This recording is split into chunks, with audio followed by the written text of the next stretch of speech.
Oh, we got to lube up her instrument. I've got soup. I'm not ready for this. Oh, such good Foley work on this podcast. Thank you. Horse, how'd you get in here? Hey, everybody. Welcome to not just another episode of the Novice and Frank. That's right. We have a lot of friends here with us today. It's another epic Nerdist School crossover podcast. Say hello, guys. Hello. Hi. That's right. We're combining forces again it's 2018, and there's a lot more superhero movies coming out, which means our work is not done. So we're combining forces with Timm Talk, as well as the podcast of Two Worlds. That's right. And as a matter of fact, we're just getting started this year. It's going to be a great year of lots and lots of superhero movies. We're very excited about it. Today, of course, we are discussing Black Panther.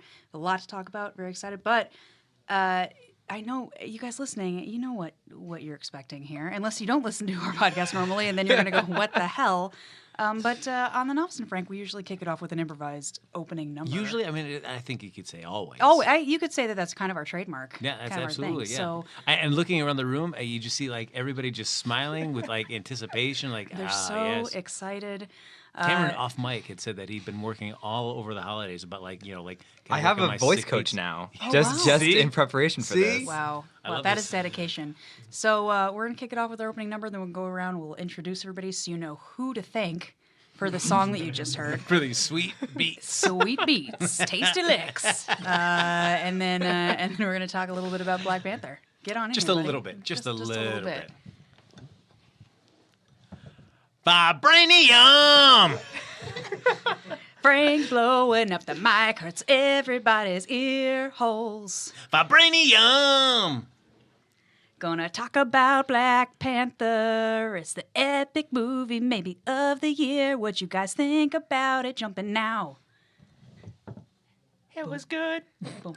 It was great. It was awesome. It was everything to me. We're talking Wakanda. We're talking Claw. We're talking... Talking soldiers and badass women and cool costumes. We're gonna talk about it today on the Novice and Frank. And also Timm Talk and podcast of Two Worlds. All right. That was beautiful. That was really beautiful. God, you're so loud. Moving for Frank every time. It's the world's most powerful metal, so it really should come Yeah, in that's very true. strong. Yeah. It resonates. That was the Yeah. world's most powerful memory. We'll try to equalize later It's on. nice to be able to sing the bonus song from the soundtrack. It's Yep. like to just Yeah. put it out there. That's right. Ryan Coogler reached out to us and said, Eric, well, you guys are laying down here. We want this on the soundtrack. Well, it's like the traditional thing of like the last track is like actually 6 minutes long. So if you sit in like the minute of silence, you get the bonus track waiting for you at the end. That's what's right. waiting for you. That's what's waiting. There you go. Right after the Weeknd and Kendrick. That's what's waiting for you. You're welcome. So you've met myself and Frank. We host the Novice and Frank comic book podcast. We've got, of course, the podcast of Two Worlds. With Chris Fimbrez. And Trevor Reese, the only time Chris gets to introduce himself first. Wow. Okay, so He took straight advantage of that. let's go ahead and mark how quick that was that a white man had a problem with a minority rising in the ranks. Okay, let's start early. Trevor Reese, white much? Yeah, I am. I have no problems with that. Great. Kicking it off early with race. Cool. Oh, fantastic. We also have, of course, Timm Talk. Oh, no, please, you go first. With Cameron Dexter. And Chris Lord. That's right. So And let's give a shout out to the soup. I'm eating some soup, Yeah, guys. how is it? What kind of soup is it? How is it? This is a Thai slow cooker chicken soup that I made at home. Yeah, it's got lemongrass. Do you want to share and the recipe? mushrooms. Yeah, it's got some shiitake mushrooms and some chicken bone broth and chicken thighs and some lemongrass and. Could you paint us a flavor picture? like a flavor profile? Would you Yeah. say? Yeah, I'd say that it's a modernized twist on a traditional Thai soup recipe. Oh. Yeah.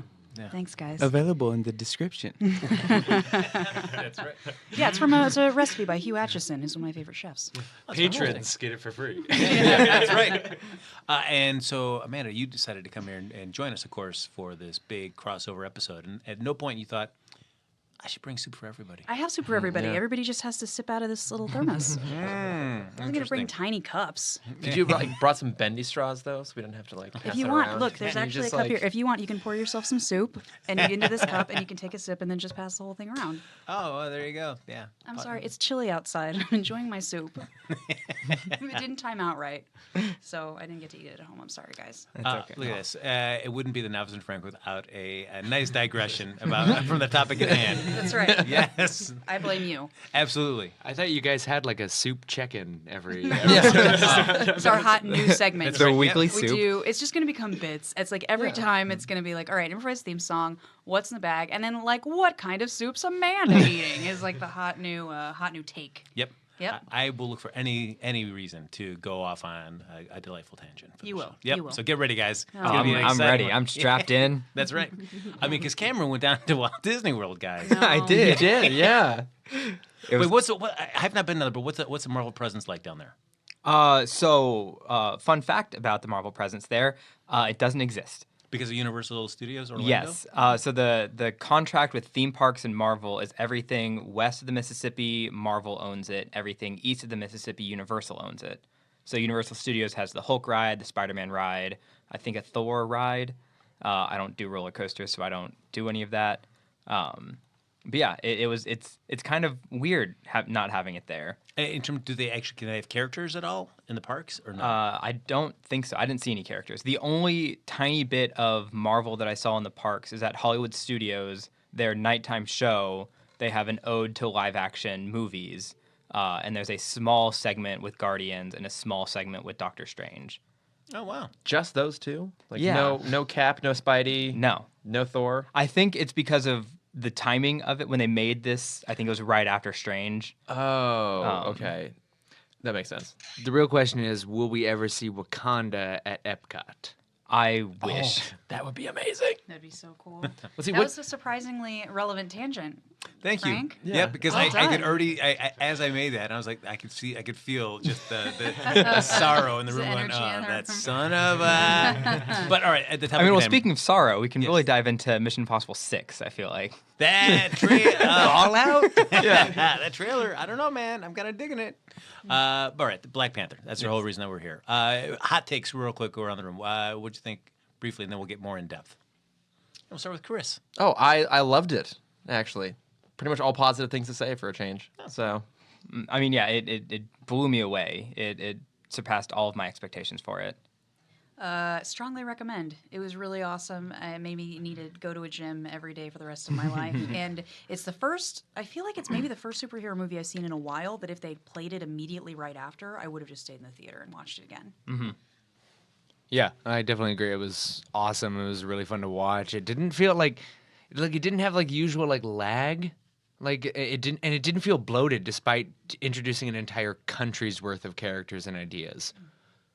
Yeah, no, I thought it was great. I thought the pacing of it was awesome. I thought the action was spread out very well, and surprisingly, the humor in it was great and just so well timed.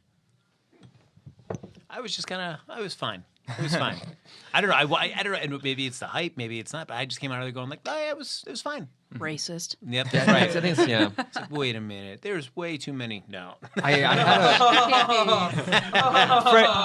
Frank, just to make you feel more comfortable, I feel like the first question we should ask is, how'd you feel about Martin Freeman's performance? Now we're in my wheelhouse here. All right. Let's tell you about. No, it's well, because one thing I felt like I loved Ryan Coogler's work, especially on Creed. I really loved it on that, and the way he approached the boxing sequences and stuff, the way that he filmed them, I thought was so innovative, and kind of was a really fresh take on boxing films. And I was excited to see what he'd do with Black Panther in a Marvel film. And I felt like a lot of the action sequences weren't that, like, the fighting and the choreography wasn't that great. And even the one sequence inside the casino, like, well, that was cool and a nice, like, a long tracking shot, but that was it in terms of, like, fighting sequences that really kind of blew me away. Oh, see, I thought it was awesome. Because for me, I love the hand-to-hand combat of it. I thought when they were... especially in the very first, when they're fighting in the waterfall, the first time, there's so much jujitsu. He gets him in, it looks like he's got him in an armbar over the waterfall. Yeah. And I love that, like, just just fighting with your fists, drop your weapon. I love the casino scene, not necessarily because of the choreography per se, but I loved seeing women like fighting realistically, using their heels as weapons, and like she'd like throw up her wig at somebody. I was like, that's awesome. I thought that was really cool. Just to back up though, I guess, how familiar were you guys with the character before seeing the movie? Because I think that might have a difference based on what your expectations were for the character and for the story. I had pretty much no real exposure to the character. I mean, I've always been more of a DC guy, so a lot of the Marvel characters that I've met through the MCU I haven't really read before, and so Black Panther is one of them. I only really knew him from Civil War, which, I mean, again, he shows up in a movie that you're excited for, Cap and Iron Man to fight it out, and he just like bursts in and is awesome and just completely steals the movie. So. Yeah, my exposure was Civil War, and then a little bit with the animated series. What's the Marvel? Earth's Mightiest Hero? Yeah, he makes an appearance in Mightiest Heroes and Avengers Assembled. Yes. And that was really my only knowledge base coming into this. Well, I've like checked in with him here and there. Like I've read some of his comic. Probably the last time, like I read some of Takashi Coates stuff, It's but good that we started that. but probably I read Reginald Hudlin's stuff. Like during the reboot, the guy who introduced Shuri, like that run, like with John Romita, like I read that and that was really awesome. But like he's never been anyone I've regularly checked in with. Like he's not someone I always sort of dip my toe into. It's just sort of like when I with the lead up, I kind of went back into stuff. But he's never been somebody like, oh, like I'm excited to see what this is. Like, so I just have a more cursory knowledge of him. But like I've been exposed to some of the runs, some of the good stuff. Yeah, and I probably first really got into the character of Black Panther during the Illuminati storyline, and just I don't know, kind of the way he carried himself amongst the who's who of the Marvel universe, very much like a king. And I love the relationship between him and Neymar. To me, I would love to see that in a future film because it's just basically two kings with just endless pride going at it. Cool. How about you, Frank? Yeah, for me, I mean, I've always enjoyed the character, and whether it be in the Avengers or the Fantastic Four, and then Christopher Priest did this great run on him that I thought really kind of redefined the character, and that's where they introduced Martin Freeman's character there. Everett Ross. Yes. Everett Ross. So that was the first time he got introduced into the series there as like kind of a liaison when T'Challa was hanging out in the States. So he is from the comic book run, that Yes. character. And in the comics, is that character related to General Ross? Or No, just okay. as- Because even in the MCU, it's unclear if there's any connection there. Or Very not, true. So Frank, you would probably know this more than me. How much of this is of like the Black Panther mythology that they used like from the past 15 years? Because if Everett Ross was from Priest Run, that was early 2000s. The Dora Milaje, that got introduced in the Priest run as well too. And Shuri was introduced by Hudlin in Yeah. 2005. So it's like for someone who really didn't have much of an impact or presence in the Ultimate line of comics, which is clearly like at this point like so obviously the foundation of the MCU in terms of the comic book run. It's interesting to see that while Black Panther isn't a part of that, he still lines up with the same timeline of basically the past 18 years of comic books have really been what this character is about. Because I read like what before Christopher Priest, what was like a defining storyline of his? I mean, and Don McGregor had some great runs with him too, like Panther's Rage, Panther's Quest. Those are two ones, and he was in a title for a few issues called Jungle Action, and then it spun into his own series. But yeah, he had some really good defining runs there with Rick Butler doing the art back in the 70s. Okay, so the character himself was first introduced in the 70s. Yeah, he was introduced in the Fantastic Four by Jack Kirby and Stan Lee. He was actually introduced, was it 3 months before the actual Black Panther party formed? Yeah. So it's just like this like so he predates it. It's not like a Stan Lee like trying to like be cool or like make a connection. It's literally just two independent thoughts, but Black Panther, the comic book character, predates him by a couple months. And is the character all right? So in the 70s, basically, is the character in the comic books also African? Yes. Okay. He's always been. I mean, the setup that you see in the film is the setup that he's always had at the beginning. The King of Wakanda. But he was actually, they were dabbling calling him the Coal Panther before. That was one of the other names they had for him as well. But they went with Black Panther. There was a whole. You'll love this. It's sort of a tangent, and you'll love it because it's Disney related. Oh boy. Oh my gosh. So they had, there all these enamel pins are a big deal right now, and they can do like the Disney collectible pins, and they make them everywhere. There was a pin that they released that my friend was just at Disney a few, really 6 weeks ago. And it's a Black Panther pin, but it's the Black Panther mask, and the skin around the eye hole is a Caucasian colored skin. And it's like someone didn't get that memo. It's like, not great. Where's quality control on that? Or maybe... but that's what kind of made me ask. If I was wondering if it was like a white guy in the comic books. I mean, there's a cutscene from the film where Everett Ross puts on the mask just for a second. He wants to be cool. And so it's a rare, it's a really chaste limited Oh, pin. okay, great. Yes. Super niche pins. That's right. Yeah. That's always the audience. You got to go super niche if you want someone to buy it. It's all those Martin Freeman fans. Got to get them. Yeah. Get them. We're small, but we are mighty. Yeah. Okay, cool. So that kind of gives me some background on the character. Because one thing I did leave with this movie, I want to read the books now. I want to know more about all of them, about him. I think and I haven't gotten that from every movie. Some movies I walk away from and I'm like, well, that was really fun, but I have what I need. And this one I'm like, oh, I want to read all the stories. What would be a good place to start in terms of reading Black Panther comics? I don't know. For me, I'm kind of biased with the Christopher Priest run, and they've collected them in really big, huge trades for those.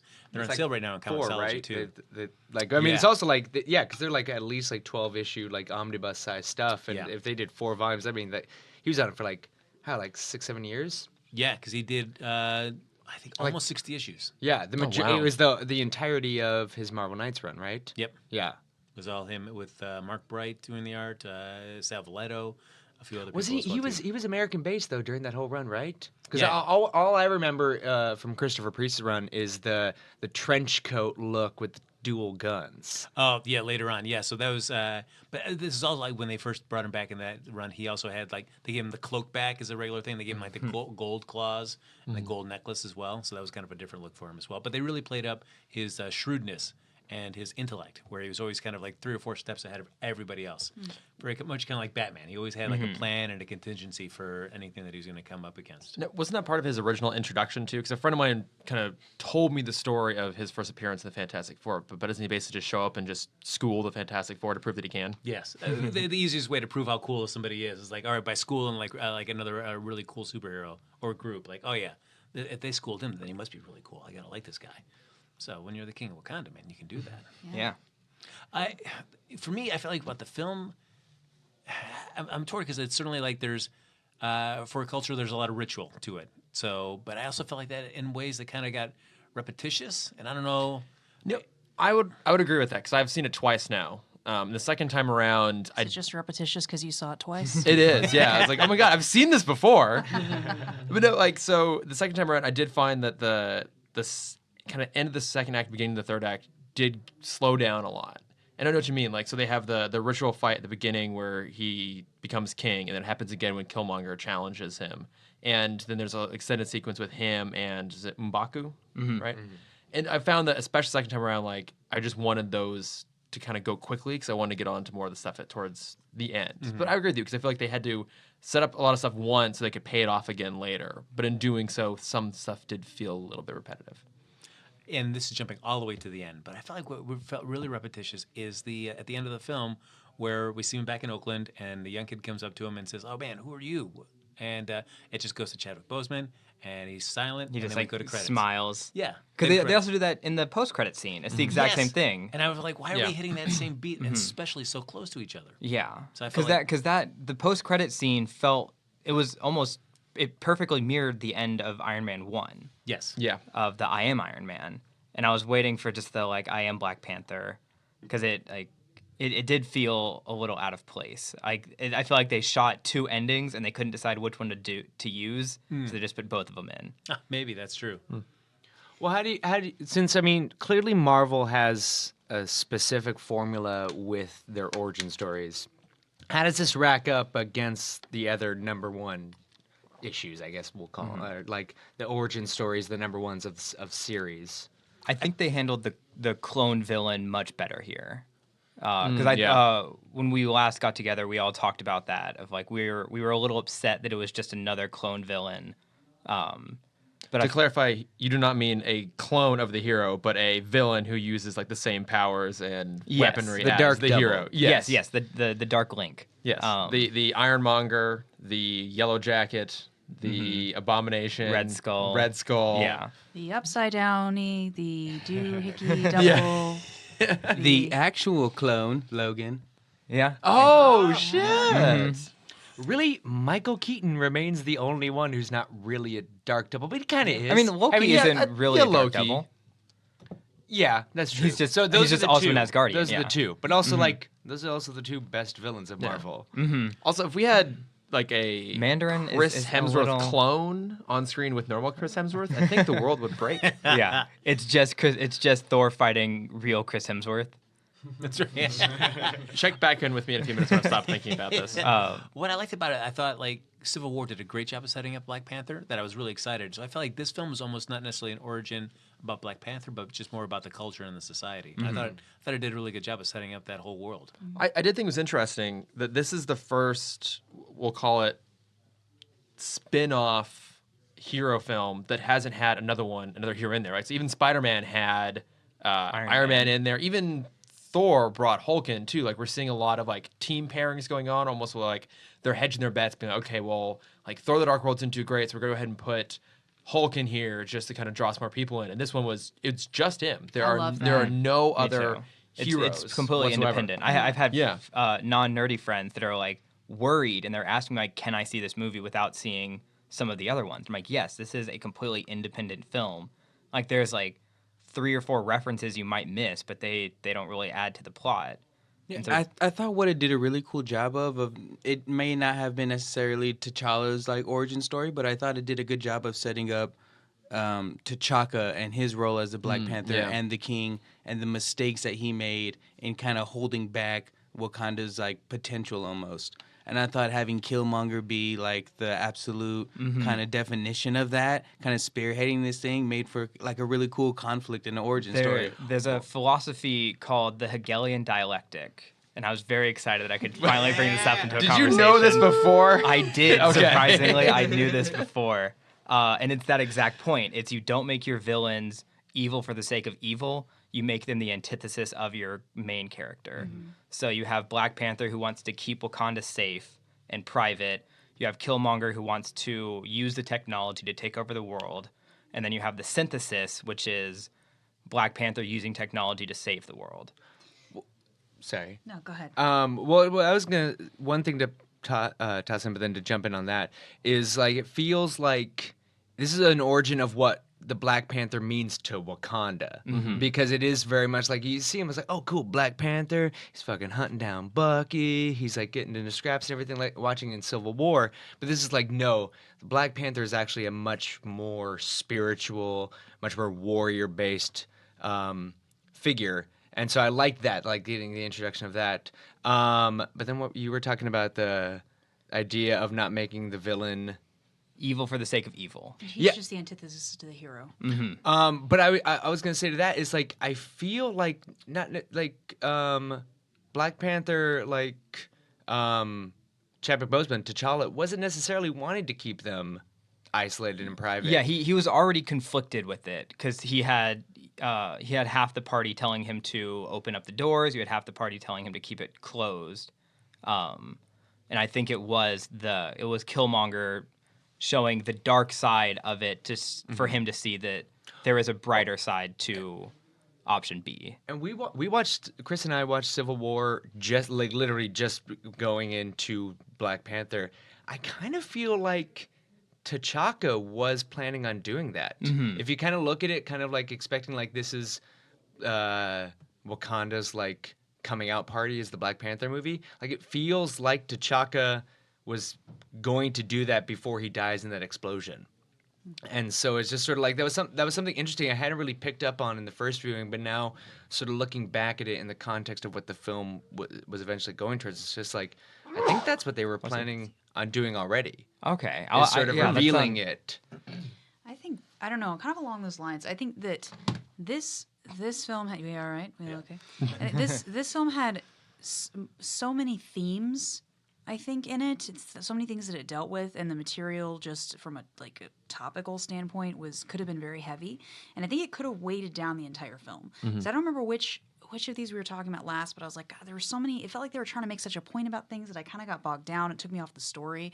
I feel like this one had, to me, a lot of different things going on, and it didn't take me out of the story. The story kept progressing, and not everything was answered. So you had this whole it wasn't really even good versus evil in this movie. Oh, no. Even, which I thought was interesting. You had these characters, you didn't know exactly, you saw everyone's point. Mm-hmm. Do you know what I mean? Who was good, who was bad. I think it took, it was a while until I thought that the antagonist was really an antagonist. Yeah, I was I get where he's coming from. I totally get it. I feel like he's right. He is, yeah, to an extent. I think that it was more, but I like the way that everything was handled with kind of a light hand, that you kind of get these shades in there, shades of gray of people's belief systems. And you had, the question of well, can you introduce technology and maintain culture? Can you modernize and still stay true to your roots? I think there was a tension there even between the African American versus the African, because with friends of mine I have friends from Africa and friends that are African American just that have never been, and there's a tension there, that I can't claim to know because that's not my lifestyle, but I have heard that, heard them talk about that a little bit. So I think that the fact they were able to touch on all of these different cornerstones of culture now and not let it completely bog down the story. I don't know. I thought it was really impressive because it doesn't take much for me to be like, this is muddy. I don't like it. But I thought it was really good. Well, my boss was asking me about it today because I was like, oh, I saw Black Panther over the weekend. And so he was sort of asking whether or not it's he was sort of playing it as a MLK Malcolm X sort of thing, like the classic Xavier Magneto path. And it really isn't that. I mean, I feel like Killmonger definitely is more of a Malcolm X type figure, but T'Challa and Wakanda, it feels like the question isn't peaceful coexistence. It's whether they are clearly the most advanced civilization on the planet, bar none. We saw it, they know it, and if the world saw it, they know it too. And it's sort of the question is, do you accept that place in the world, like something that you have already earned, and whether or not you should take that? Not is it about militant or peaceful acceptance of it, but really just taking what you already are and accepting that as who you are. Well, it's this is working for us. We're small. We trust ourselves. We know. I don't trust all these people that I don't know with this technology, with this power. You stand on the shoulders of giants. You haven't earned the knowledge for yourselves. Ooh. You know what I mean? Yeah, and I think one of the big themes of we're getting heavy here. It's Dr. Ian Malcolm, everybody. But I thought one of the themes handled very well, and it was guilt. T'Challa's guilt for his father leaving a child alone in those conditions, and guilt of Wakanda for sitting out all of these worldwide atrocities that they well could have prevented or helped in some way. So I think that those feelings of guilt really, was kind of built up in a pressure cooker towards the end when they just said, fuck it, we have to come out and we have to be a part of the world now. Well, it is this, do you take care of just your tribe, before all others, or do you just take care of your tribe exclusively, or do you branch out and try to take care of the rest of the world and fix everybody else's problems, which I think is something that, that we struggle with daily. I think most countries probably struggle with that daily, but it's a political argument on both sides all the time, which is this idea of us first, and I think I was just watching John Oliver and he was saying I don't think any country looks at America and goes, well, what is it's just now America first? Right. Well, there's a very famous quote that I want to share here that I think it goes something like, please put your air mask on before helping children and others around you. Right. Which I feel like is very close to what you're talking about here. Yeah. You think? You haven't traveled a lot on an airplane? Well, I'm not sure where it comes from, but I heard this one quote about putting a... But you understand both sides of it. You know what I mean? It's you have to take care of yourself first, but it depends on where on this spectrum you slide as far as what you think your responsibilities, your tribe, your group, your people, what your responsibilities are to them and to yourselves and then to other people. I thought it was really interesting, and I thought that it was nice there wasn't just like an easy answer No. right off the bat. And we were kind of talking about like how like it ends with like the T'Challa smile, like who are you? And just sort of smiles. But it really feels like the I am Iron Man moment is Wakanda. When that like white guy's like, what are we gonna learn from a bunch of sheep farmers? Yeah. Blah, blah, blah. It's like, oh motherfucker, like that felt more like it's I am Iron Man moment, and it is more about this country sort of stepping into the spotlight and casting aside those fears of the protection of isolation, the protection of being able to take care of yourself, and recognizing their larger place in the world and their ability to sort of take care of any injustices. I agree, And though, also- that we saw that twice a little bit. We saw that there at the conference, him not saying anything, and we also saw that again. You mentioned kind of the repetition of the scene at the end with the kids, and I'm like, I just want him to say something one of those times. Yeah. Yeah. Like the solemn silence to me felt a little weird. It felt like they just didn't know what line to write. Yeah, Right. because he couldn't be. They were setting up that I am Iron Man moment, but they didn't have a line as punchy as that. Nor did they have an amazing song by the same name that just jump into right at that moment to really just drive the point home.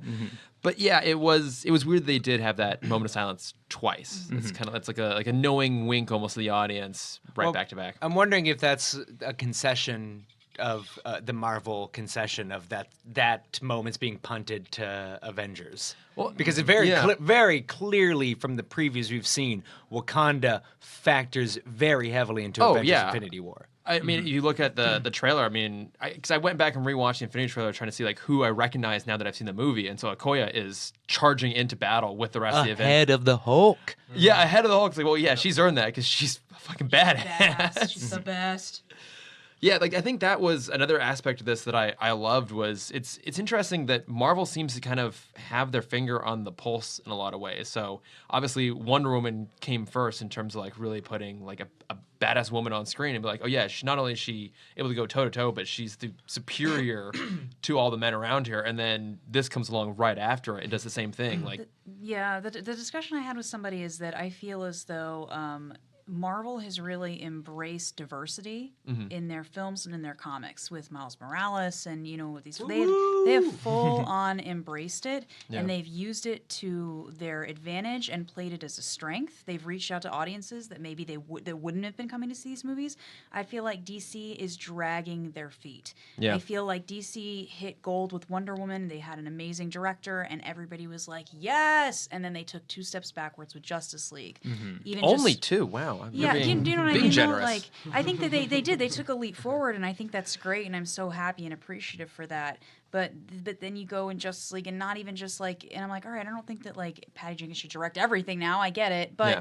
it's like, but why did you alter what worked? Why did you change the costumes on Themyscira? Why did you Yeah. shoot them the way that you did instead of just sticking with the way that they did in Wonder Woman, which worked and sold tickets and made money? And this thing has broken so many records. Oh, and it's I'm psyched. crazy. And yeah. for me, I'm just happy. I'm happy for it because it was a good film, but also just because I think it's meaningful, and I love that Marvel is embracing that, and it's like about time, man. Like, geez, that's it. Sorry. I'll be quiet Well, now. No, I've you're read in right. interviews that the Russo brothers actually contacted Ryan Coogler when they were writing the Black Panther scenes for Civil War. So they had the dude who was going to direct the solo film, and I don't know if they did that with Patty Jenkins. I don't think they did. And, Amanda, to your point about how Marvel's been embracing like little diversity in terms of who they put on screen with their comics, I think they're also embracing that from the filmmaking perspective, too. I mean, like, part of the problem is you have Patty Jenkins come in, she does her very own distinct thing, and then we're doing another Zack Snyder movie. And so, obviously, he, like, Zack Snyderizes, like, even Wonder Woman, who's amazing in her own movie, was terrible in Justice League, and it was just like, hey, look, she has a butt. Okay, yeah, we get it. She also has a sword. It Like, alternates between ass shots and mom reactions. Yeah. Is basically how he distills Wonder Woman. If Yeah. anybody wants to go back and listen to that podcast, you'll find it in any of our lineups. It's a good time. Oh yeah, and I think that's one of the things with Marvel, in just terms of how they're structuring their whole cinematic universe, is they're trusting the diversity of their own filmmakers, and I feel like Ryan Coogler, maybe more so than even a lot of the other people, got the most runway to do whatever he wanted. The fact that, again, it's just Black Panther. There's other heroes in there. It's his own worlds. There's really only just like kind of tenuous connections. Everything else is going on. I feel like they're like, yeah, we trust you to just do something great and go. What with also shows that like, because I was thinking, I was reading like Hollywood Reporter, kind of talking about that same sort of idea, and I was just thinking about it, it's like, I think it's just because for necessity or whatever reason, through the history, like Black Panther just has been his own isolated character. Like he appeared in Fantastic Four, but for whatever reason, they really built up his world. Whereas like Iron Man, a lot of other Marvel characters are dependent on other Marvel characters for their supporting cast. And I don't think Black Panther's ever really had that problem. Like he's sort of like a Peter Parker Spider-Man character in the sense that they really made sure to focus in on his supporting cast internal to him and not making sure he's a part of this larger tapestry, which is why he was kind of overlooked for, it feels like, for a while in terms of like cool moments, and like he really didn't pop to like Chris, you mentioned like the Illuminati stuff and then like the Black Panther Storm wedding, and it really wasn't until like 2000s that he started becoming a more integrated character in this and not just the token black guy in the background with Luke Cage. Like they just built up his world. I mean, he won a slice of an orb in Contest of Champions, guys. So, you know, he beat out Wolverine. So just remember that, guys. Chris just shook his head in disappointment. Chris Fimbres is so torn right now That's right. hearing that T'Challa bested Wolverine. Now with Killmonger, I understand why the Logan poster had fallen when we walked in we now. came in. The Logan poster was down. I wasn't sure How why. dare they? How symbolic. Oh man. I don't know. It had to go right back up. So it with me to the restroom. I just. I'm kind of wondering, like with Killmonger. I mean, I like the idea, like him having a very valid point of view, but I also wonder about the execution of it as well, because he's slow played for a lot of the film, and even I still don't understand the beat of him.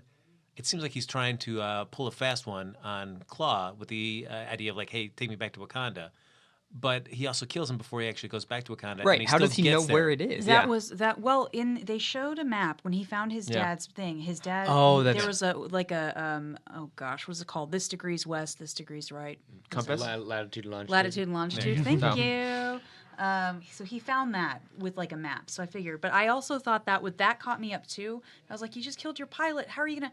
Okay, well, he's a vet, so I'm like, maybe he can fly a Yeah. plane, but also like that's very specific flying. That was And why did he say take me there if he could have just gone there Because even in himself? the museum before, he's like, oh, why did you kill that guy? I felt like he was like kind of put off by like the unnecessary use of violence. But then I was like, no, this guy is a man who, I mean, he has killed many people to get what he wants. So I don't know why he's trying to pull a fast one on Claw. Yeah. And then why did they make it look like that he was all attached to his girlfriend? If like there was not even a tear shed, like nothing. He's like meh. Well, which he's was telling, but I was talking to someone this morning about it, and he is a master manipulator.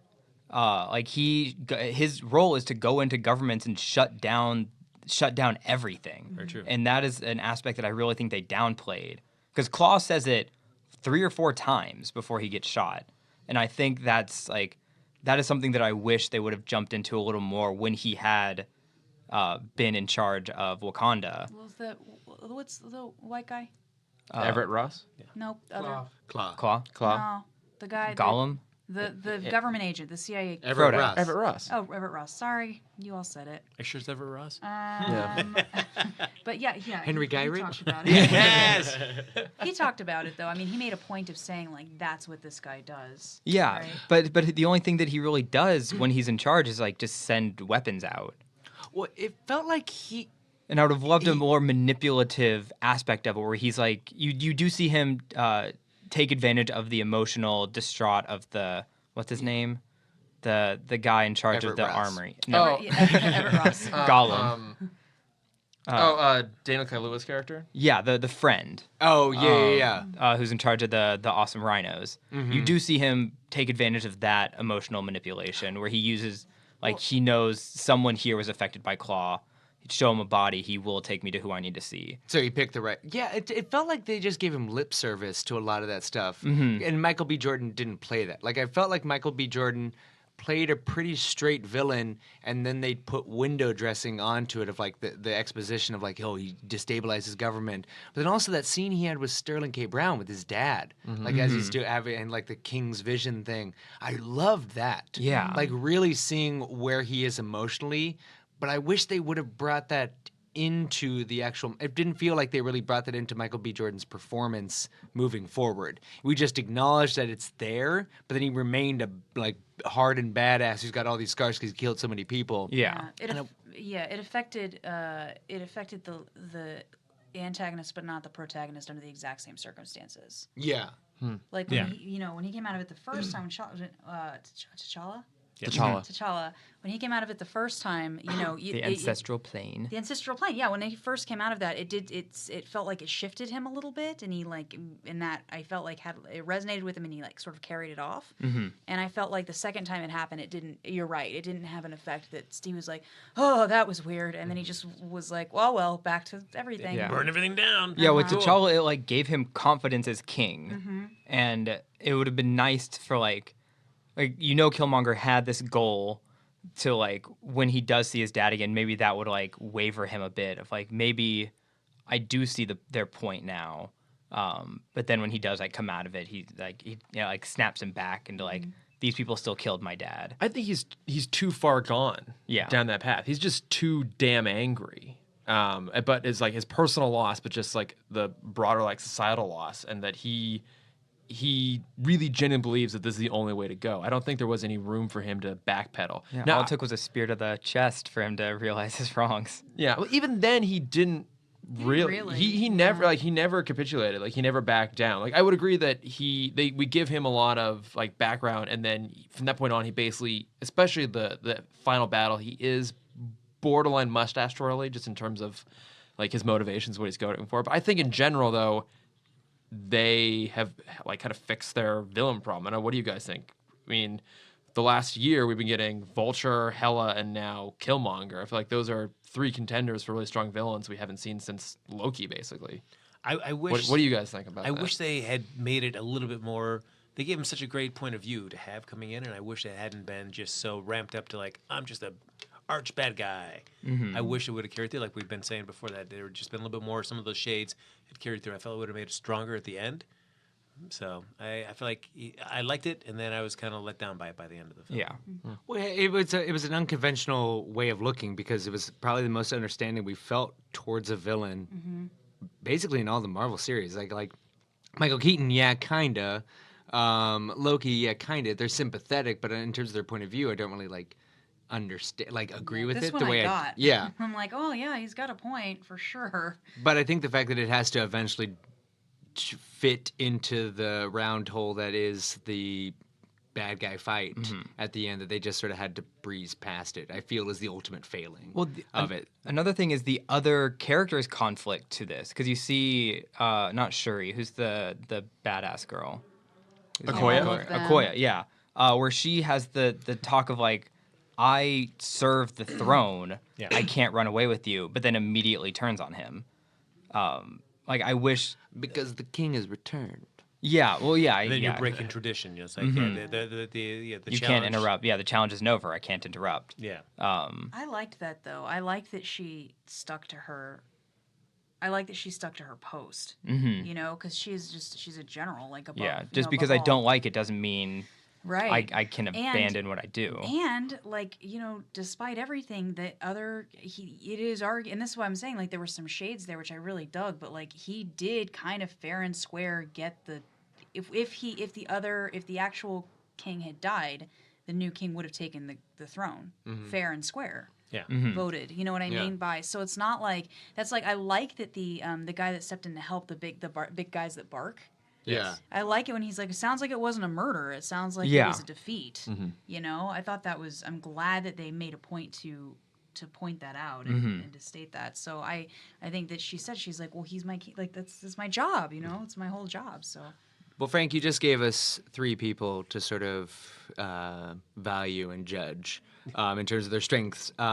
Who was the strongest, most badass woman? We got Okoye, we got Nakia, and we got Shuri.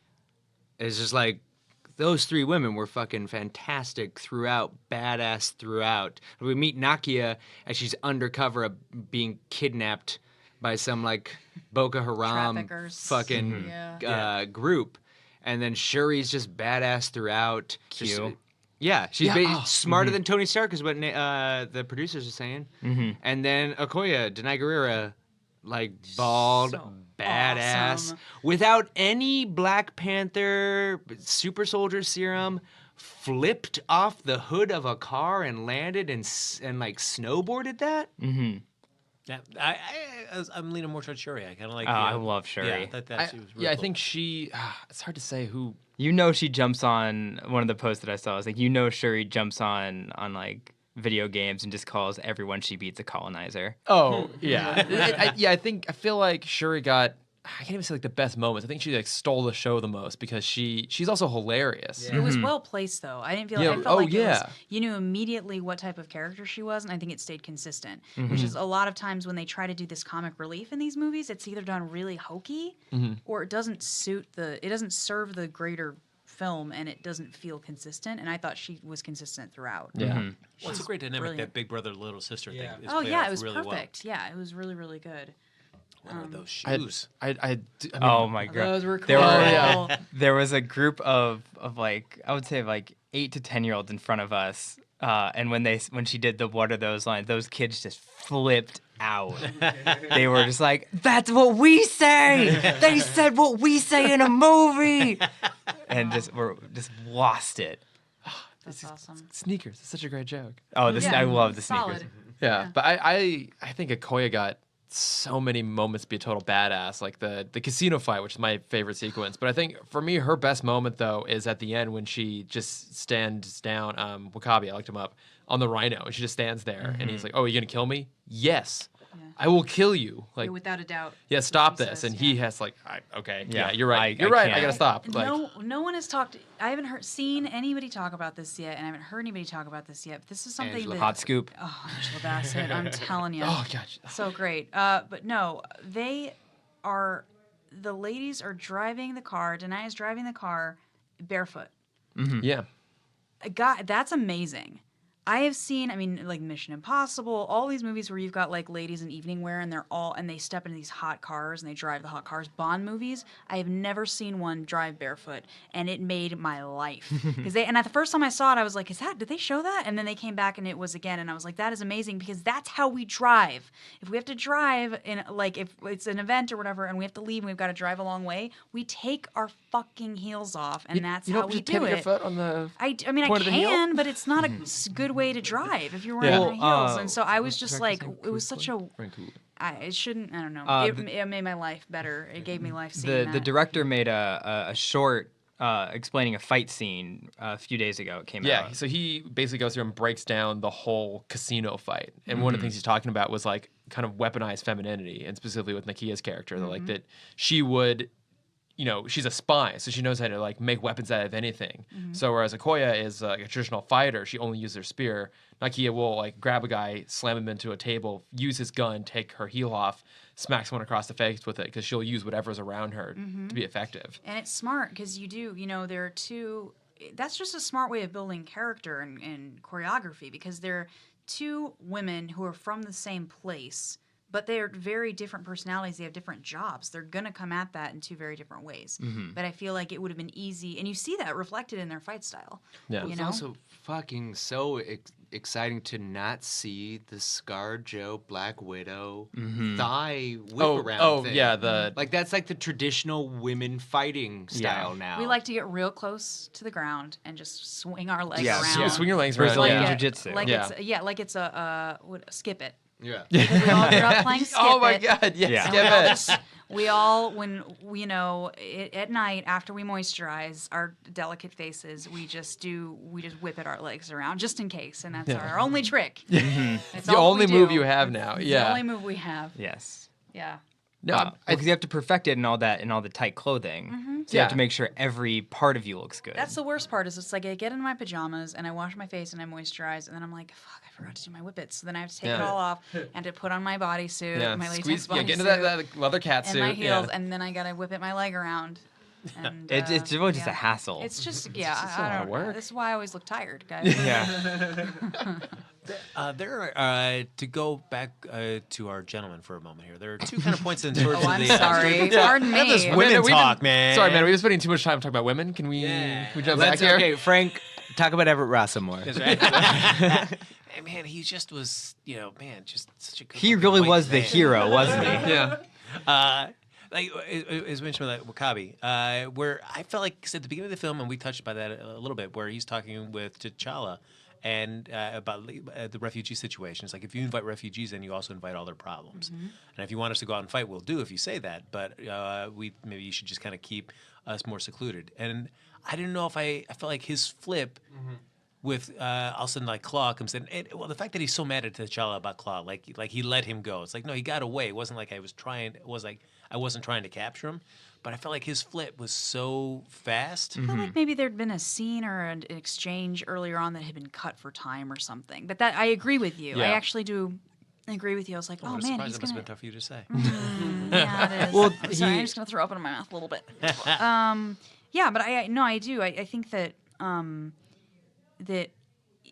Well, now if you took all the steam out of what I was going to say, Frank, joke. Well, Yeah, I agree. That's the biggest thing is that I thought that it was a little strange because they're like best friends. Yeah. So when he's like, oh, I thought things were not good under your father, and I thought they were going to change, I was like, oh, I guess I thought things were good under his father because everybody seemed happy with that. So, I think it was don't know. just the Claw side of it because it sounds like he didn't even try to go after Claw. And so I think the turn wasn't that like he let him go. It was just like, oh, you're still not trying. And so then you have Killmonger come in with the body. He's like, this guy can do what my friend can't. And that's still kind of a loose thing, but I think it makes me feel like there's something a little more there. Well, it felt like really that relationship and the flip was there to be a mirror to the M'Baku stuff. And the fact that he was the guy who made it the only other person to challenge T'Challa. But then when the chips are down, he like rose up. He's like, no, I'm Wakandan first. Like he rose up and respected him when we were sort of expecting him to kind of be a douchebag. And then the friend, the nice, attractive guy friend, he turns to be a douchebag. Like I felt like that's really what it was. It was mainly you're supposed to get it from the juxtaposition as opposed to what you're right, like actually building it up in and of itself. I had something else I wanted to bring up. Blame Frank. Yeah, that's right. Friggin' Frank. Well, the Damn other it, Frank. tying into that too, I felt like there's that beat there in the throne room where Killmonger shows up, and T'Challa's already in on who he is, and so there's that unnecessary beat where he comes up, he goes, just take him away. He's ask me my name, ask me my name. Ask my name. Yeah, and T'Challa just comes up to him and then says no, send him away. It's like it seems so weird. I don't know why T'Challa, who already was frustrated about learning about this truth, that he would not want to just come clean with everything and just air out every kind of bit of dirty laundry about this whole past situation. Well, because he doesn't want to have his dad reflected poorly. He hasn't. I don't think he's decided how he feels about it in that moment. Yeah, I'd agree with that. I think he's feeling like guilty about carrying on like the mistakes of his father, and he doesn't want everyone to know how fucked up this whole situation is, and he's basically just like trying to in the moment sweep it under the rug. But the problem He's is just trying to save face before he knows how to. Yeah, I don't think he knows exactly even like how to feel about it because it's when it's revealed, which is pretty quick after that, it's pretty clear that everybody's like, what the fuck, like It's like literally like 2 sentences later, where Right. it's like, why did we go through that beat? right. Well, to show that he didn't do the right thing, it just adds fuel to the fire of. Let's get rid of that gun, that son of a bitch. our heroes are supposed to be flawed, Frank. They're supposed to make mistakes. He's the king. Everett man. Ross didn't make a single mistake right. in this movie. He did not. He flew. That's that why he's the plane. hero. Yeah. Okay, one thing I do want to talk about, my favorite aspect, maybe not the favorite, but one of the things I love most about this movie, it's a goddamn James Bond movie. It is, yeah. Like, there's an actual scene where he goes into Shuri's lab, and it's like him visiting Q lab, like Q branch, and then he goes off on the mission, and it's set in a casino. It's the whole fight. I was losing my shit about the fact that it was basically just a James Bond movie, but a superhero movie. It's so Well, again, and so it good. continues that continues the success of comic book movies now, where like because Zack Snyder really just made traditional like DC, except for Wonder Woman, had just keep making traditional superhero movies, Yeah. and now Marvel properties because of Logan, and then what we see with the X-Men movie coming out. With the New Mutants, and it's going to basically be a horror movie. We see that now it's churning genres, filtering genres through superheroes. Because this is a spy movie. The Cap, Winter Soldier was like a political thriller, like a 70s political thriller. Logan's a Western. Yeah. Spider-Man's basically a high school movie. Like, it's basically a John Hughes movie. And so now all the success of Marvel is coming from spinning genre to their form. Yeah, this movie is almost like undefinable genre-wise. 'Cause, it's a James Bond movie, but it's this like Shakespearean family drama. I mean, there's tons of political elements to it because it's our first time that we have a hero who's also a politician. He's a king. Yeah, it's a kind of a little bit of everything, and it was interesting too because in that same video breakdown that Cameron mentioned, Ryan Coogler was talking about has a big theme about like tradition versus innovation, and I feel like that the whole movie is just centered around that because it is a society that is both the most advanced in the world but also really grounded, like unashamedly grounded in its own culture and its own tradition, and that they, for the most part, that society has found a way to walk both those lines, like walk that like. What Really word would you use to describe that society? I'm gonna let you do that, Cameron, because you actually did the research on this. There's I had two things I got to bring up in this. Where's this level of involvement when we're doing our podcast? I don't hear you like doing once really every fancy 6 research on episodes. this. Yeah, Maybe we make him feel more welcome than you do. Yeah, Chris. I don't know what you're talking about. There's a kind of philosophy that popped up in the early 90s called Afrofuturism, which is a really cool, which we see a little bit in the movie, and I wish we got to see it a little bit more, which is the idea of taking a futuristic society from African origins. And it's such a cool concept because I was always a big fan of retrofuturism, which is the like taking things from the 50s and putting them in the future, or things from the past and idealizing the future version of them. But this is such a cool and unique niche that not really many people know about, and it's such a cool design that I really wish they jumped into it a little bit more. Also, I wonder how many people are going to get that tattoo, the lip tattoo. Now out of this movie. Yeah. Ooh, yeah. Chris, don't. No, I would not. No, no. No, let's all, well, why don't we all 6 of us do it right after the show? Yeah. there's Oh a- yeah, next door. Like there's Yeah. one really next door, right? I just feel like my Chris hasn't had a chance to really talk about the fact that Oakland figures so prominently into this. Guys, been it's waiting for this it's chance. officially canon. Too Short exists in the MCU. Man, they opened up with the playing basketball and with the Too Short song playing in the background. That's basically what my childhood was. So, and just the fact that they featured Oakland, because I'm a Raider fan. I've been going to Oakland since I was a kid to go watch games, so I know Oakland, or at least the area around the stadium.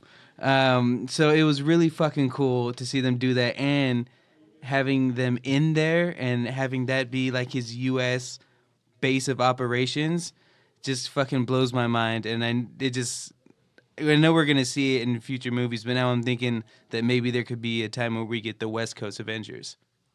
Oh, Ant-Man's across the bay. I didn't even think about Oh, that. that's cool. Yeah. I love the kid who's like, it's like a Bugatti spaceship. Oh yeah. 'Cause it We're did. gonna rob this. It's like, you take the wheels we're gonna off take of this it. apart. I mean, they've lost the Raiders guys in another couple of years, so they're going to move into Vegas, so they need something. So Wakandan. Yeah. But I mean, Chris, am I wrong? He's silver and black. Black Panther is Raiders colors. Oh, yeah. No, he's going to build them the stadium that they always wanted, and they're going to end up staying in the MCU. So in that's Marvel, where the world diverges ever so slightly. yeah. So in the This MCU, is now there will Earth 2. never be a Las Vegas Raiders because T'Challa has arrived. Yeah, and all the ways that his announcement of Wakanda the world is going to make a big impact. The number one is going to be the Raiders stay in Oakland. Well, he's just like, oh, Jay-Z, fuck you with your Nets. I'm buying the Raiders straight up. No fucking partners, no nothing. They're mine. This is Civil War Part 2, where Iron Man and Black Panther are fighting over sports teams. Oh yeah, because Iron Man is the color of the Niners. So right. Oh. But I would go back to what you're saying, Trevor, where I feel like it was necessary for Marvel, if they wanted to continue going, that they needed to start changing the way they told the stories and also letting the directors have more of their kind of creative touches in there as well. Well, and I'm excited because it's like I've been watching like after Guardians 2, I sort of refined my eye for Guardians 1 and just how much that was more of a studio product than what Guardians 2 was. Because Guardians 2 has a much more lived-in thing. It is much James Gunn got the freedom to lean into his ideas a lot more, and I'm very excited to see what Coogler's gonna get. Like how we're gonna see Black Panther 2 as a more lived-in, more fully realized film, and that's mostly what I kind of left excited. Like, damn, this is fucking good. Now that we have everything introduced, Avengers is gonna take care of establishing Wakanda's place in the world, and then we'll just get to hit the ground running with Coogler having the studio has like the utmost faith in him now. He just delivered a $234 million 4-day weekend. Yeah. It's like, Damn. damn. Nuts. You check's written, man. Go do whatever you want. And so getting to see that's what like really like when I left the theater, I was more excited. It's like now we can see a much more fleshed out, fully developed part 2 that's gonna be insane. So where do you guys think things go in terms of Wakanda and the rest of the MCU from here? So obviously we know that a good part of Infinity War is going to be set there, but what do you think the implications are going to be in terms of how this, because this might be the biggest shakeup in the MCU, I'd say even beyond like the SHIELD Hydra revelation, because this changes the whole world. So where do you think the world goes at this point? Can I also say that I still don't really know what to expect from Infinity War? No, I don't either. Yeah. So I'm very excited. I don't have a lot of guesses, but I'm excited to hear what. Well, I mean, specifically you guys think. maybe beyond just like how this ties into the Infinity War, but like, what do you think will happen to the broader world? Like, what do you think the implication of a place like Wakanda appearing in that universe? I is can't gonna wait for begin Tony to- to meet Shuri. Oh, I know. I can't wait for that either. Just get completely schooled by her. Oh, yeah. Well, I want if him you to guys, mentor her. If you guys watched the last Infinity War trailer, it shows Tony Stark's armor kind of form around him without like any Oh, heavy that's pieces to true. it. Oh, Maybe yeah. that's that Wakandan tech introduced to the world. Wasn't that awesome? Yeah. You love Yes. suits, Frank. I don't know. So I kind of want to know what you thought about the suit, but and I want to get back to your question. I want to derail everything, Chris, but the Well, it's what we fashion, do. everybody. It's what we do. Oh, can we yeah. discuss the fashion for like a hot sec? It's so Beautiful. And I have seen so many people that I know do not, first of all, don't even usually go to cons, already planning their outfits for cons this upcoming year, which I think is very cool. Well, even just the casual. Well, we'll jump to the real question in a minute, but even just the casual wear around this movie. When we walked out of the theater, there was we went to ArcLight, and there was a huge group outside of the Black Panther exhibit, all in these like awesome African, Yeah, a lot just of like that. casual T-shirts. And I walked into Box Lunch. That sells all of the like nerdy apparel, and there's a whole section of just this awesome tribal like shirts and tank tops, and seeing people with like face paint on in and the their theater was hair all so wrapped cool. up Yeah. and yeah, beautiful. What are you gonna dress up as, Amanda? For the con? Yeah, for Black Panther. Oh, from Black Panther. I'm gonna be a panther. I love it. Oh, Just a great. furry panther. Well, the rest of us are all going as Yeah. Everett Ross. Yeah. That's Okay, perfect. You know it. No, listen, this is a reminder to everybody listening. You can dress up as whoever you want to dress up as, always. But any type of face paint that would change your skin color is never appropriate. Trevor. It's just- that's it. Going as Vision. That's why I'm buying that paint. That's it. That's the only thing. There's really no. I mean, I actually had a friend of mine is a cosplayer, and she's a woman of color. So we've had this discussion. She's like, no, you can dress. You know, if you want to be Michonne, who's Denai from from The Walking Dead, like it's an amazing character. You can totally do that. Just don't use blackface. That's the only rule. Just don't do that. What In if any you case, Do don't. something like C. Thomas Howell did in Soul Man. Let's not talk about the sins of the past. I want to be the David Hasselhoff Nick Fury. Oh, there we Yikes. I thought it was so cool. It was so colorful. It was such a beautiful, Yeah. colorful world. All the costumes like on the waterfall. You know, everybody standing was so beautiful and so amazing. I realized the second time around how each tribe within Wakanda really has their distinct Oh, yeah. color Oh, palette. yeah. I didn't notice it the first time around. Then like, oh, okay, yeah, like the And River tribe is based- all green and based yeah, in actual tribes. yeah. You know, which I thought was really neat. So, like, what? Okay, so the Black Panther costume itself, I thought it was really cool that they showed kind of the creation of that, and I love the way that it absorbs the power. Kinetic energy. Yeah. Well, okay, Frank. What's the hero that we talked about a million years ago that like he absorbs all the power, but then if he doesn't use it up, then he like is all misshapen. Doesn't Red Star like that? It is all misshapen. He's all like, if he like gets hit, and then his arm will be all giant, and he can't. Oh, strong guy. Strong guy. Oh, Yes. okay. Because Okay. I mean, Sebastian from X Shaw has a similar power Yes. to that. Okay. But yeah, so, he's always just absurdly handsome. So. strong. So it kind of Especially in reminded me Kevin of Bacon that, form. but awesome. Yeah. That it gets to hold all of that kinetic energy and then like fire it back tenfold is cool. Delete that video. Do what? That when T'Challa. Oh, fell yeah. down. Yeah. yeah. So Delete what'd you that guys video. think of the Black Panther suit itself? I guess we got two, but Yeah, I for some reason I like the helmet on the original one more, like the actual like more helmet style one. But I like that they did push the advancement of it and like gave it a really cool power that nothing else had. And what I was surprised by was, I mean, that was kind of like in the trailer when he hits the car. I mean, that's like a big money shot in the trailer. I love that Marvel still finds ways to make those moments in a trailer still awesome. Actually, more awesome when you actually put them in the movie. No, I thought the outfit looked great. I like the more simplistic, solid black look of this new one as opposed to the like body armor of the first one. And I also thought the gold leopard suit looked pretty cool too. I love Really the face good, on that yeah. one with the fangs and everything. Yeah. But one thing I wanted to say real quick is I love how beautiful this movie was in its scenery and its skies and its spirituality without having to leave Earth. Because other than Guardians, we haven't really gotten that. yeah. Oh, I like your. Is that Black Panther is- Simba? That's right. Oh, Oh my love god. it. All right, guys, we'll put a picture of Frank's shirt up on Instagram. Oh, It's I great. love it. Link in the Thanks. description. Patreon. speaking of Jump on Patreons, That's you right. get a shirt. And Frank is You born. get Frank's right. shirt. Yeah. I feel like in terms of the look, and this is just a general note to the Marvel Universe films, I feel like ever since Civil War, I feel like I've noticed just like the fakery of it, like that they're shooting it in Atlanta, they're not going out, like, and specifically with Black Panther, like as they're fighting out on the cliff, that sequence, it's just like you just feel like, man, they're just in a studio, and this is all just green screen in the background, and when he's sitting out there having that little heart-to-heart with his lady friend, and it's just like, man, this just feels like we're just in a soundstage and we're doing that. I feel like I'm kind of bummed by that kind of feel to it. And all the Oakland stuff took place in the Atlanta neighborhood of Oakland. Like it was just clearly like I've been to Oakland too. It's like I've never seen a building look like that. Yeah. Like it's like the layout that you got there. It's like no, that's not Oakland right there. I feel like though that's kind of an ongoing problem with. I mean, I feel like it's an ongoing problem though with this genre of film across both DC and Marvel. I mean, the biggest offender for me was that fucking cornfield in Justice League. It was just the app because there are cornfields, there are actual cornfields they could have gone to. But I feel like the only film that I haven't really felt that with so much, maybe a bit with Spider-Man, but with Logan. Logan to me felt like it was out on location, like in a desert somewhere. But I feel like with every other film I felt, is there like a good example that you? Because I feel like with Logan, that was a Fox film, so in terms of budgets and filming Yeah. locations, a little bit But different. like it's the New York movies of Marvel that don't feel weird.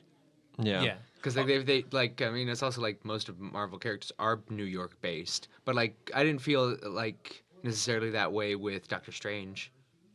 Yeah, not so much with Doctor Strange. I feel like the airport fight in Germany in Civil War, like when they're all out there on the tarmac and stuff, like all of that just feels very fake to me. And like that, just the look of it, it just doesn't look. Which is so fully funny realized. because it's like a tarmac. It's like go to a tarmac. Like how much could Guys. like working in production? There's some I'm like, all right, I get that you probably like maybe wouldn't want to go film this in a rainforest, but like you could go film in a rainforest in Mexico and it wouldn't be like that bad. Go to a tarmac. Go to a cornfield. You know? Yeah, I know. It's like, The I get real it. big You- one is go to a you- goddamn cornfield. You can't Yeah, go to it's like- space. Yeah, it's just like yeah, so I air understand- travel, all Yeah. that stuff. I mean, to be get that, fair, like, Yeah. organizing. They couldn't fix a fucking mustache, so they weren't going to be able to do corn very well in that one. Yeah. I know there are like people out there saying, like, oh, they're probably using all their A+ effects artists for Infinity War, and not having enough room for all this. So I mean, I don't know if that's a genuine reason or not. Although they say that Thanos is supposed to be like the most photorealistic character ever seen on screen. I mean, he already looks in the trailer, Yeah. and that's clearly not the most polished looks that they have on it. He already looks phenomenal. No, I will agree with you a little bit that there were definitely times in this where you could. It did feel a little bit too glossy, and we know too that their suits at this point are completely fake. I mean, that's a problem with Spider-Man too, but I think Spider-Man it seemed a little bit more seamless, maybe. in terms of the look of the suit. I think it's maybe part of the reason that I like that the Civil War suit better. Is I think, although a lot of that is digitally enhanced, I feel like it's more of a normal suit that they've enhanced. This was just a completely CGI suit. I guess maybe that's why I love the costuming so much in this movie, because there was only so often that he was in the suit. There was times he was in these beautiful textiles that Yeah. are so textural. Oh Like, yeah, you like know, his even, like- jacket in the casino. Yeah. Those thing were was so, so awesome. cool. And his royal jacket that he's beautiful. rocking a bunch. Uh-huh. That was awesome too. And even when they've like revived him and he's in that like snowy area and he's wearing that like long vesty hood thing, Yeah. I want that. You know, that that looks whole That looks so soft. that whole scene. I mean, that was the moment where the film felt so comic booky to me, because it's so arbitrary that they You say happen that to like go. it's a bad thing. Well, but they go to like M'Baku and it's just by chance. But then it's like, oh, guess what? I also find T'Challa too. It's a good thing you guys came here, huh? Like, all right. I mean, and I guess you have to do it to expedite the plot, but it also felt very, just like convenient. You didn't feel like it tied in nicely because he showed him mercy at the beginning of the film? Well, I do like how they treated him, because that's Man-Ape from the comics, and the look in the comic books is I wish they brought that in. to see him inside a giant white ape costume. Which would have been more I'll pull the picture problematic for you, Amanda. for Manape to be done faithfully or Mandarin to have been done faithfully? Oh. Like it feels like equally problematic. like that's the other thing about this is like it's great that Ryan Coogler found a good spin on it, but just like there was some shit created in the 60s that does not ever deserve to see the light of day. And Manape is That's what one of M'Baku them. looks Also, like in the now, comics. now that Cameron's pulled up the picture, it's also just like, that's not even an original design. How many Marvel characters generally look like that? That's absolutely terrible. A big hulking man with some, who am I thinking of? pants. Gibbon? Yep. Kangaroo. Like there's a bunch of that. Like he looks like a few Spider-Man villains. Yeah. Well, like kind of along those lines, that's why I was. Oh Jesus, it's real bad. That's why I was surprised when I asked my friend, like, well, what was Black Panther like when he was introduced back in the '70s? Because I was worried that it might have been a little bit blaxploitation, because we saw that happen in Well, it was so 60s. many. Oh, the '60s. Excuse me. I guess that helps that it would be then. But it's like I was worried that some of those old stories might be. Well, that's Luke Cage. Yeah. That's why Luke, because he was like smack dab in the middle of like sweet badass song. Like the start of that. And that's actually something just so much Man-Ape. It's so terrible. It's like this is like, Links in the description. my friend was talking about was like what he was excited about specifically with Black Panther was this was like the first black superhero who was coming from a place of like positivity. Like even Luke Cage, and I love Luke Cage in the show, you know, he still earned his powers when he was in prison. Yeah. And this was the first one. It's like, oh no, he's just in Africa, he's a king, he's badass. It doesn't have all that baggage. Part of it is because it kind of ignores that history because it kind of has to, given that they're isolated. Well, yeah, the only reason you can have a problem with his character is if you have a problem with just the idea of monarchy. Like that's honestly the only like problem with his powers is like royalty, and I was like, man, I don't know about that. But it's just like that's such a nitpicky bullshit thing anyway. So yeah, you're right. It's just such a positive experience and completely. It's basically Wakanda is a place that exists outside of both racism as we as Americans understand it and sexism too. Yeah. Because of the equality and gender equality between the sexes in Wakanda, and they're the one like the unconquered tribe basically in Africa. And so it's really interesting to see how that can elevate an entire people and specifically a character to be free of all that. Yeah. The final fight scene between Killmonger and T'Challa, I don't know. I feel It like felt kind of lackluster for it me. did. Yeah. If I'm ranking it amongst all the other kind of Marvel Universe big bad finale fights, I feel like this kind of goes towards the bottom end. But they brought in a train. That's true, yeah. Yeah, and even the choreography, like the final moment where he, like the dagger gets flipped up in the air and stuff. I couldn't quite understand the geography and the whole movement of that. Yeah. Yeah, for me, I think the best showpiece was the casino fight. I think that had the most character, it was the most grounded, But Frank the didn't like most that visual. either. I like the casino fight. Oh, you did? Okay, I thought you said you did. Can we just acknowledge how weird it is that I'm like the voice of positivity right now? I'm getting freaked out about this, I'm actually. proud of you. I think it's like a You've lot had of a us. big character growth over these podcasts. That can't be true. It's like, no, I think right now it's just a lot of us like hearing Frank out and then being like, maybe, but also. Yeah. No, yeah, with the last fight scene, like I feel like they went over the top, or not over the top. They did a great choreography scene when they first fight at the waterfall, and I would have loved for like him to find like a weakness or something that shows that he could have taken advantage then, but he didn't. And so in the last fight, he went kind of where he wouldn't go before, instead of just like, oh yeah, I was holding back until you threw me off a waterfall, and now I can beat you because trains.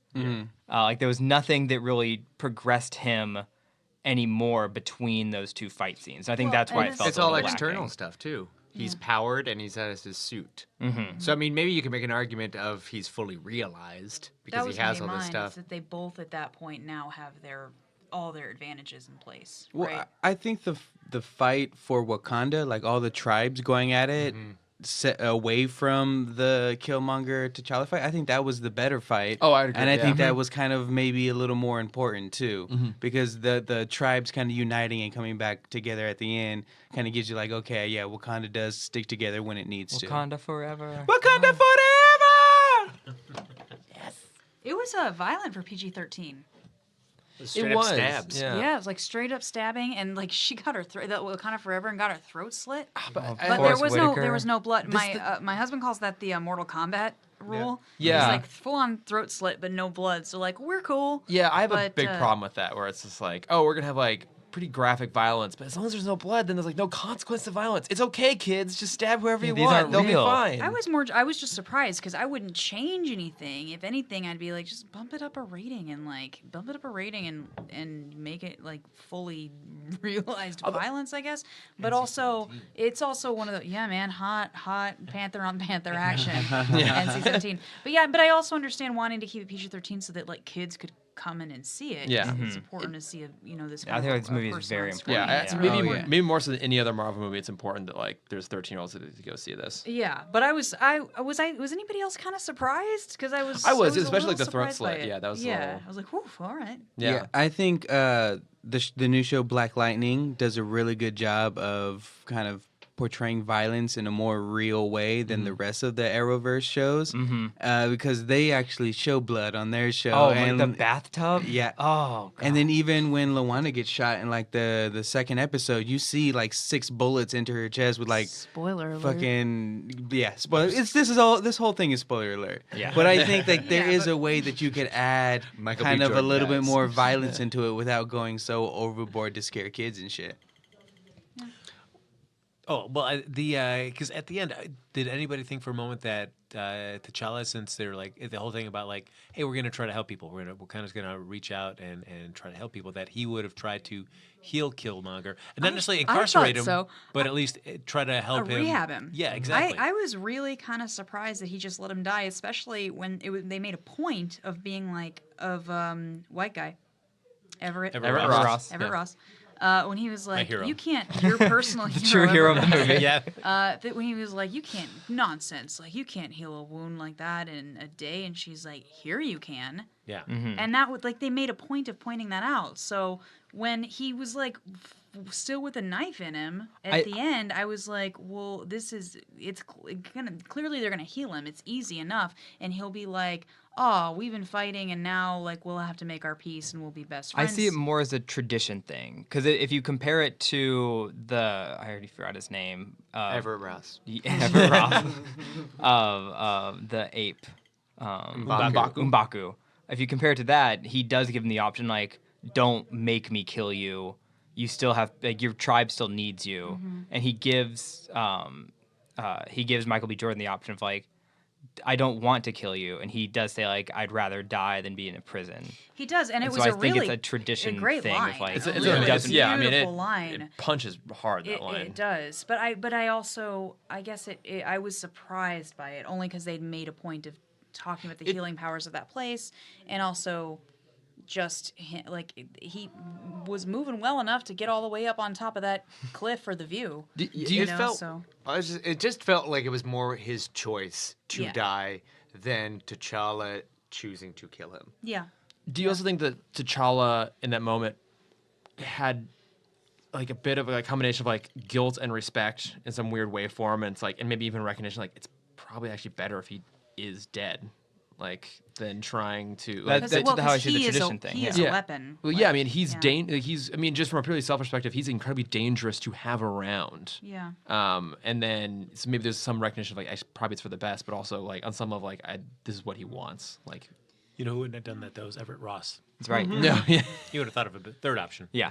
Speaking out of turn. Yeah. About something that he doesn't really understand. Classic white guy move. Yeah. Trevor. What? So where do we think this? I'm just gonna speak out of turn and just take it. Yeah. Go for it. Is there anything else, or should we start moving into Theories. what does Black Panther 2 look Fan like? fiction. Oh, I was Gonna gonna, talk I was about going Bucky. into Infinity War. Oh, yeah, we could do that too. White Wolf. We can get into some White Wolf, some Bucky broken Buck. white boys. Did people catch that reference the first time? White Wolf. No, when they bring in Ross and Shuri's like, oh, another Yeah. broken white boy. It completely went over our heads until the second post credit scene. I'm like, oh shit, she's talking about Yeah. white. Only she's talking because about- we had literally watched Civil War Oh, right okay, that before makes going That would to make see sense, Black yeah. Panther. I I gets didn't catch it, but it still frozen. made me laugh. Yeah. Yeah, I was because like, I don't get it. But, but still, it's a sounds great line. right. Yeah. Oh, As a broken white boy, I'm like, I understand where she's coming from. Before we discuss the ending, let's discuss something else about Everett Ross's Black Panther film, and that's Claw. I hope everybody takes all of these out of context for you one day when you're famous or running for office, and they're gonna be like, "Listen." Both are incredibly unlikely. Well, did you hear the joke that I brought up like 4 times now? Oh yeah, it's Which I love so much, and it's the token white boys. Yeah. The two white characters both appeared in a Tolkien film, and so they're the Tolkien white Yes. characters. And I just love that joke. It I've is. said that joke like 6 times mean, at this point since I saw the movie. It's a high quality dad joke right there. It's so I love a good dad joke. So I did like how his arm cannon was realized. Certainly from the comic, it's more of just like Oh, that yeah. big saucer on the end of his hand. But I thought this is a really cool kind of reimagination. Well, they of it. tried. Like I was looking at my classic thing. I was looking at the art book before the record, That's and they gotta be a really had good they book. had some cool. Yeah. Oh, this is like one of the most beautiful art books that they've done. Yeah. It's really well done. But they had some designs of him with the traditional claw. Like it seems like originally what they wanted to do was to have him have a fully robotic. Like it looked like the original idea was to have him have a fully metal arm, and then probably either practicality or artistically they settled in on him having a normal looking arm and how to basically saying they reverse engineered it. So it's like we want this and he's going to have a regular hand. How does that fit together? And so that was where the design sort of came together of just like this reverse engineer of these ideas that they had. But yeah, they tried it and they got a few sketches of him with the traditional like satellite dish Yeah. hand that's and like cool. doing like the sort of like look to it. So yeah, they were trying. They definitely went with it. But ultimately, yeah, I liked his regular arm. Does I like it when it just gets like full on yanked out, and he's like, "Oh, well, all right, well, my arm's gone now." Does it hurt? I've gotten over it a little bit. The fact that it opens up between the fingers, but it's still like there's a moment in Jackass, if anyone remembers the movie, where they do the paper cut between the fingers, and anytime I saw the hand open up, I could like feel that pain coming back. It was like, ugh, I don't want to see. That's not how arm cannons work. You don't open up to the cannon. The cannon is in the palm. I thought it was cool because there've been so many arm cannons Yeah. throughout It was a cinematic unique- history yeah. that I like. I was like, oh, they came up with a unique design. That's cool. What's also just like now, like this year is the 10th year anniversary of Marvel.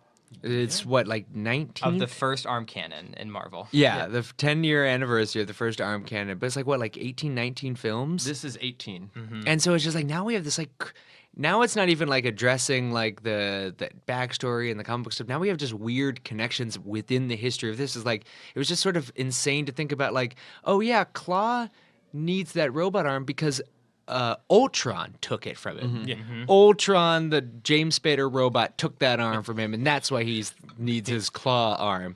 And just like those little weird stuff too is also just insane to think about. Like it's cool comic book stuff, but it's also just like this is the 18th chapter in a 10-year story.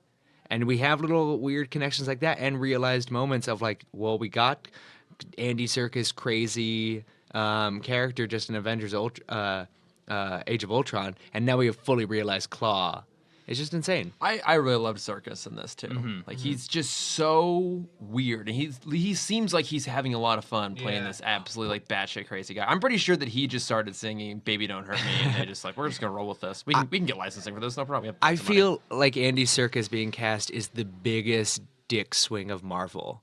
I was like, we're so powerful. Oh, we're gonna fucking get Andy Serkis to act like Andy Serkis, the mocap guy. Yeah. We're not gonna put him in a mocap suit. Yeah. We're just gonna let him act. Cause fuck it, we're Marvel. Yeah. Like you want like Caesar. That's like I love Andy Serkis in a fully like where James Spader does stuff, Mark Ruffalo. It's just like, oh, Andy Serkis, no, you're good. Just be a regular actor. We got this. You want me to like be like a claw? You want me to be? No. Your character's name is a claw. You're a regular person. Use your real accent. Like, Can I be a CGI real person and just be in a mocap suit? be on the yourself. The first time he's been on screen since 13 going on 30. Side? Oh, great reference. No, wait, was that? I think wasn't that before? Was he in 13 going on Yeah, I was just 30? gonna ask you the same He thing. was The Prestige. Have I? Have I seen it? No, who is he in 13 going on? He's the boss. Yeah, he's the editor. He's the editor. He's Jennifer Gardner's boss. Oh shit! He's the one who leads the Thriller dance. Oh right, my that's gosh, amazing. that made that movie. Wow. That just makes that movie so much better. Wait, but hang on. Let us not forget that he was in The Prestige as Tesla's assistant. Oh, that's that is right. true. That was my favorite. Yeah. Very Tesla played by David David Bowie. Oh, is the best. Casting. classic. Casting in this was amazing. I don't want to lie. I'm sorry. Oh no, I was just gonna say again, classic Christopher Nolan dick swinging. Yeah. Like hey, Andy Serkis hiding my power. Gonna do a magician movie, and Andy Serkis is gonna be David Bowie's assistant. Yeah, well, yeah, because you can just like Nolan, Spielberg, or just even like the MCU in general, can just like put anyone anywhere, and like yeah, I'm down for that. I have like 3 lines. Like, I'm Angela Bassett, and I'm just gonna like just mostly just stand around and not say much, but still be amazing. She did great. No, she's incredible in it. good. Yeah, it's like I mean, like she's she's so an much incredible power. actress, and I mean, she's like what 10th fiddle more or less if you like add up the whole Yeah, cast. she was like and with like at the very end. Yeah. She's like the last person I think She's listed amazing. in Yeah. the main Fucking credits. Forrest Whitaker's in this. I know. Too. Everybody was great. Yeah, I don't- Sterling K. Brown in like a pretty, I mean, an important role, but it's still pretty small. We're like, oh my god, like they just cast everybody in this Yeah. movie. Let's talk a little bit about Martin Freeman. We just spent 7 minutes talking about one of the 2 white guys in the movie. Like that's Yeah. what we Yeah, had to but now we didn't talk about migrate the other past ones. him to everybody else. Equal love in here. Nope. All right. You're a terrible person. You're gonna lose us all of our subscribers. Yeah. Frank. Or gain us some, but probably ones Not the ones we we're want. interested in. I Yeah. really like that guy's mindset. I gotta subscribe. Frank, we've been talking about like how we feel Civil War laid a lot of groundwork for T'Challa and his character and everything like that. Everett Ross also debuted in Civil War. Do you feel like they paid off a lot of the character beats and arcs that they introduced in Civil War for him? You know, I feel like they this film, I would say this is Martin Freeman's Civil War. So they've really teed him up nicely to have his This is own. his Okay. Winter Soldier. Yes. This is now I have a legitimate question about Martin Freeman. Yes. A legitimate question. How now that he's in his second movie and basically serving the same role, how does he compare to Coulson? How does he compare to Phil Coulson? Yeah, you know, I think I might actually be more intrigued by Martin Freeman because I feel like Coulson's biggest hook was, at least initially, it was kind of like the mysteriousness, but then just the fanboyishness of it. I felt like that was the biggest hook. I don't know. I'm kind of intrigued more by Martin Freeman's character. I think he could be a little bit more rounded, and I feel like we haven't really scratched a lot of the surface of Martin Freeman. I feel like there's more stuff, and I'm excited for the Marvel Universe to really just focus in depth on him. Where's So his- Daniel where's his Kaluuya's had movie? an amazing, Yes. like 18 months of his life. Daniel Kaluuya. Kaluuya? I'm always afraid I'm going to say his last name wrong. Oh, let's be honest. We're probably pronouncing everything wrong. Probably. Yeah. But Except Ryan so Except Ryan Coogler and Martin Freeman. We got that right. We got that right every Doesn't that time. say terrible things? I think in general. I mean, what an amazing 18 months. Oh With, no, like it's, Get yeah. Out and with this, what a leap. And so I actually only just like it out for the first time like a month ago. Oh. I missed it in theaters, and I was really mad that I missed it. And so I finally got a chance to watch it. And what'd you think? Oh, it's amazing. Yeah. It's fucking incredible. I've never seen a movie like that before, and it's absolutely worthy of all the praise that got thrown at it. But I think they made it hard for me to then watch this because he's so likable in Get Out, and that he has kind of like an asshole turn, and that's just made me sad. Like, no, don't do that. But He it was in made the me- sunken Don't place. do That's it. why. It made me though seeing him again like on a big screen. He's just such a great understated actor. Like Oh, yeah. yeah, that's all. We I just wanted he to just talk won a about him. BAFTA this past weekend. Did he? Yeah. did he? Oh. It wasn't like it was Rising Star. Okay, Like yeah, it wasn't that- like yeah. directly about like Get Out. It was Yeah. just like recognizing Oh. him as like the rise. It's like I that's a mean, category. totally they worth have. it. He's Yeah. like I was so blown away by obviously I had problems like we talked about like kind of issues with the character as far as like what his motivations were. I thought were a little bit weird, but his performance was insane. Well, because I know there's a scene that they shot and they cut where he's talking with Martin Freeman and he starts putting a spoon in a teacup, but didn't make it in. So Did you see Get Out? I did. Yeah. Yeah. Yeah. He doesn't. You didn't look in the mirror afterwards, Frank. Yeah, come on. Did you learn nothing? Going to the sunken place, man. There is like one, because we should probably head towards the end here. There's one thing I do want to mention is that there's been like a little bit slight backlash against this because they removed like the queer nature of it's Akoya and Ayo. So the two of the guards in the comics are in a lesbian relationship, and they cut that out of there. And I'm obviously a huge advocate for like more queer representation, and I'm still bugged that Marvel hasn't done it yet.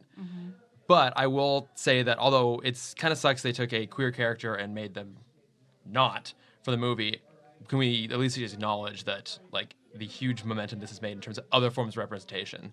So I'm kind of just like venting my frustration at the backlash against this, being like, okay, yeah, it's a legitimate problem Marvel has. We need to work on that, but can we just acknowledge that this movie has done so many other positive things first, and like let's just be like, yeah, could do this too, but like let's just say this is really good for what it is. Yeah, I didn't know about. I mean, I didn't know about that because I hadn't read the books yet. I just want to stand up on a soapbox for a couple minutes and Well, I think talk that's- about I mean, something but gay. it's good. why we It's, have a first of podcast. all- Yeah, that's the only reason I do this. Yeah, I think that it's. I mean, one, it's good to point out that is a storyline that you know what I mean that has been addressed in the books, which I think is important, and I think that it is also something to be said. I feel like you have to celebrate your victories where you get them. I think that's exactly it. I Yeah, just had this conversation with somebody about because they were just mad about like, well, sure, this person's an advocate for these rights, but they didn't say enough on this topic.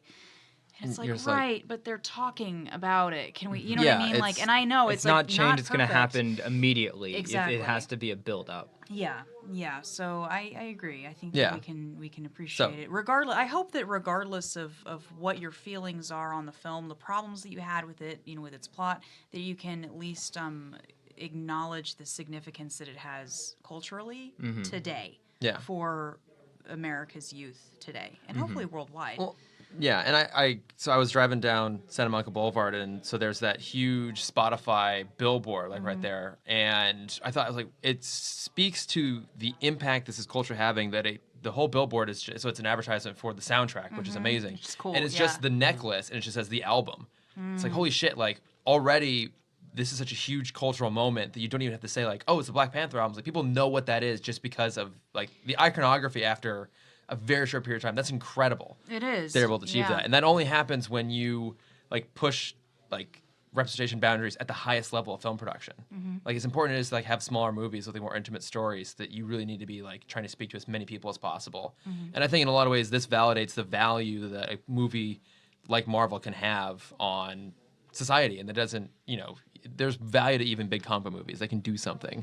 I love it when it pays off, man. Yeah. I love it like that it's made this much money and has Yeah. gotten this much attention in its opening weekend because It's you just pray. crazy. You pray every time that they take notice of that, and it's like keep doing it. I like, think keep I doing think this they're work. starting to. I mean, between Get Out, Wonder Woman, and now Black Panther. Like they're like, oh right, like people want to see something different and something authentic and genuine. Something that's different, but not even different. They want to see themselves. Yeah, that's They exactly. just, Yeah. But yeah, they just Different for us. Different for us. Yeah. Well, yeah, I guess. yeah. Different for the Martin Freeman Different. fans.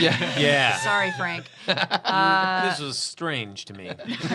But Don't quite. Was he not the hero? Yeah, hold on a second. But different than the He did have heroes the that redemption. usually So he see, broke his yeah. back. He had a redemption story. I know, man. He saved the diamonds. at the risk of his own life. I don't get it. Can't end on this. Well, it's, note. and Yeah, it's like rise or whatever the saying is. I feel like I'm butchering it, but like a rising tide raises all ships or whatever. Rising like, tide lifts all boats. Yeah. Yeah. And so it is cool to see Marvel just sort of recognize that like they like I was making a joke of like their dick swinging thing of just Yeah. like we have all this power, and to see them utilize that for something. Yeah. And because it's like that's like again like it's also cool that it's comic books that are doing this, because comic books have always had that root in Yeah, them sure. of highlighting the outsider, highlighting the people who are strange and who are different. I mean, Peter Parker is he's the nerd who's the wallflower. He's a professional wallflower, I think is how Stan Lee first describes him. Yeah. And then he gets to stand out. And so the fact that comic books get to be leading the charge in that is something, because like it's like I fucking Wonder Woman and Black Panther for me are not my movies. Not to like discount it because I'm white and it's like, well, I can't fucking feel anything for Black Panther, but it's not. They're not meant for me. Yeah. They're not meant to be my moment. They're meant to be people who have never had a moment. Yeah, that's exactly it. But the pride I feel in seeing it is that it's comic books. It's coming from this culture that we're all a part of, that we all know, and also at this time, also the same way a lot of other institutions are in America, under attack and being besieged by douchebags.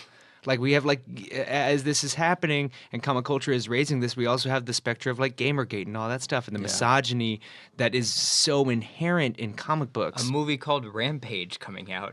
Yeah, God, but yeah. it's just the fact that like that's the pride I get to have in it, and the pride that all of us get to share in it is that it is comic books is this form that we love gets to be the form that gives these people this empowerment, gives these people their moment. And that's why I'm just like, fuck yeah. Black Panther's doing this. Black Panther's inspiring kids. Black Panther's the one that kids are looking up and just like it's that little video that's on Facebook. Like, that's me, kids, that's me. yeah. I also saw like some teenage girls dressed as the Dora Majori. Like going to it's just like, fuck yeah. Yeah. As comic book characters, as superhero characters, these people are finding empowerment. That's awesome. And it's spreading. I think it's spreading. I think it's not just a film culture, but it's it's comic book. The comic book community, I feel like, is so much more inclusive than it used to be. Yeah. And some people still aren't letting it be inclusive, but I've found that's one of the reasons I think that I was interested in even doing the podcast that Frank and I do, because it's like I'm new and I'm a woman, and sometimes I'm the only girl in the store. Or in the podcast booth. But kind of, I found that, generally speaking, people, if you ask for help and you have these discussions, people now are very open to talking about it. They want you to be a part of the discussion. And when I meet people that aren't, those now tend to be the people that are more the minority and not as welcome. And now you have books and you have stories about people who are queer, who identify differently, who are different colors, who are from different places, and and I think that it's amazing that our group, our society, this specific nerd society, has become a little more inclusive, and that drives the inclusivity of other art forms, I think, too, which is amazing. Well, 'cause, I mean, at the end of the day, nerddom should be about embracing things. It should be, Yeah. yeah. But I think you get some people who take more the hipster approach to nerddom, which is that like, well, I read this before it was popular. It's like that's great, but now it's popular, which means now we'll get wider distribution. So like, aren't you happy for that? Yeah. But it's also just like that's the dark underbelly of comic books and the hero fantasy, the hero trip can give way to like a darker power trip of just like, oh no, I'm the one who fucking has the power. Fuck all you. And that's also what's cool. That's also what's cool about Black Panther is ultimately, well, like an amazing message is his grace. Is that he's not acknowledging that Killmonger is wrong or giving any sort of value judgment on that. He's just having the grace of just being like, well, that's not how wars are won.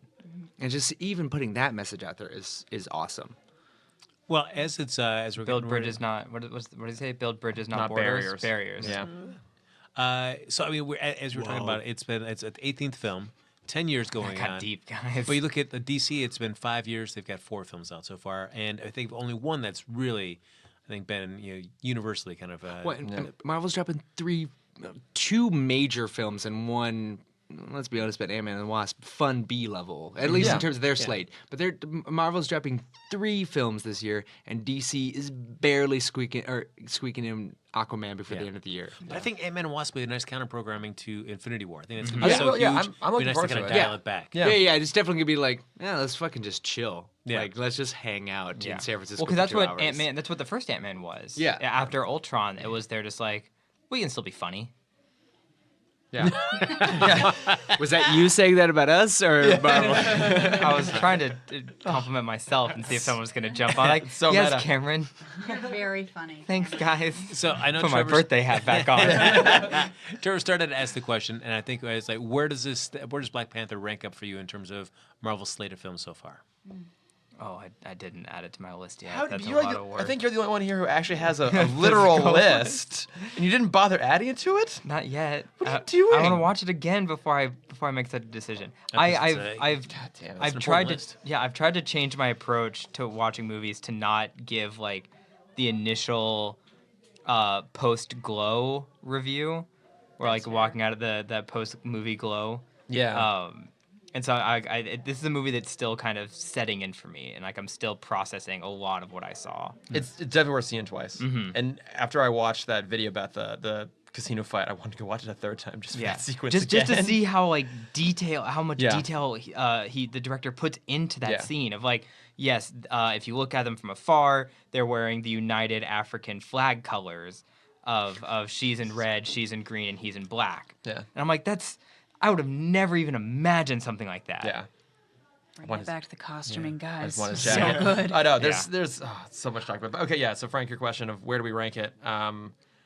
I've never had a Where is my list? definitive ranking. I think for me, and to be fair, I haven't watched in a long time. For me, still Iron Man 1 is my favorite of all of the Marvel movies, and I still think the best of the origin films. I almost don't count this as an origin film, but I would put it pretty high up there. I'd probably put it up in the top third somewhere. Well, now around there. we're in this. Like, I was talking about this earlier with some friends. Just like now, it's like a weird. It's an embarrassment of riches now. Yeah. It's really kind of hard. Just even before Black Panther, like what's the top 5? Like I mean, it's Civil War, Winter Soldier. Winter Soldier, Winter Soldier. at least one Guardians. First Guardians, I Avengers have 1. My top 5 is Winter Soldier, Avengers, Guardians, Civil War, Iron Man.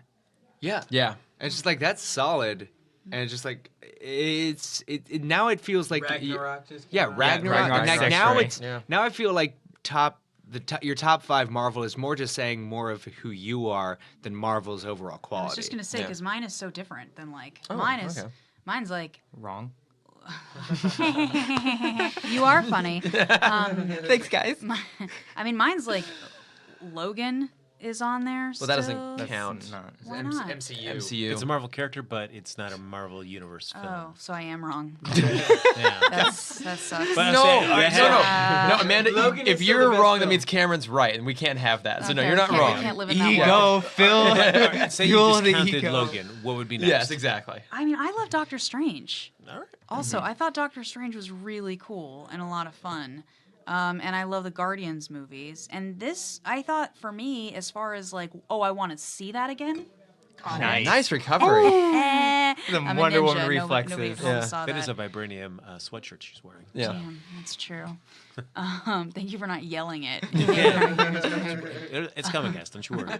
Yeah, but I thought as far as like general watchability, for me, like discounting all of the importance of this film culturally, like I'm just pulling that out of it and just like the amount of fun I had watching it, it's right up at the top for me. I had a great time watching this. I had the type of fun watching this that I have watching the Guardians movies, which is that I'm like jamming along to the soundtrack and I'm like wanting to fight in my seat. It's fun. There was a small moment at our theater as we were leaving. There was I couldn't tell if someone brought a speaker or someone brought an actual tribal drum. But as we were walking out, I heard like the music playing as we were like getting our ticket. I missed that There entirely. was like music playing, and there was like a whole group that was like dancing along to it. And I'm like, that is what I want in a theater experience. Drums play in the middle of your movie. Not No, in the no, it's middle of after it. That's the difference. Yeah. That was one that was a critique that I had, not to like any sort of thing, but I'd forgotten about it. It was just like I kind of wish it was a little bit more Guardians in respect of utilizing the soundtrack in the film, because that soundtrack is fucking awesome. That is a really good And the soundtrack. fact that it was more score heavy than utilizing that soundtrack, I was not. It didn't like change the experience. It was just sort of like, damn, I wish that was more utilized. But to be so fair, that's the though- one thing I'm hoping for in 2. Yeah. Is that the soundtrack, the sound that they curate there is utilized a little bit more in the film because that it's awesome tracks on it.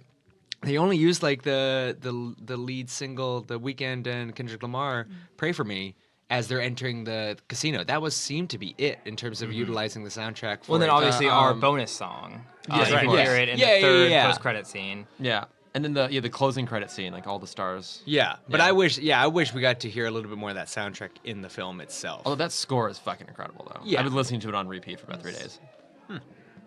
Well, I'm doing a Martin Freeman cut of the film. And I'll show you guys. It's 13 minutes. Yeah. I think you guys are really going to reevaluate some of that stuff. Yeah, you'll put up on your shelf along with the all-male cut of The Last Jedi, right? Yep, Yeah. guys.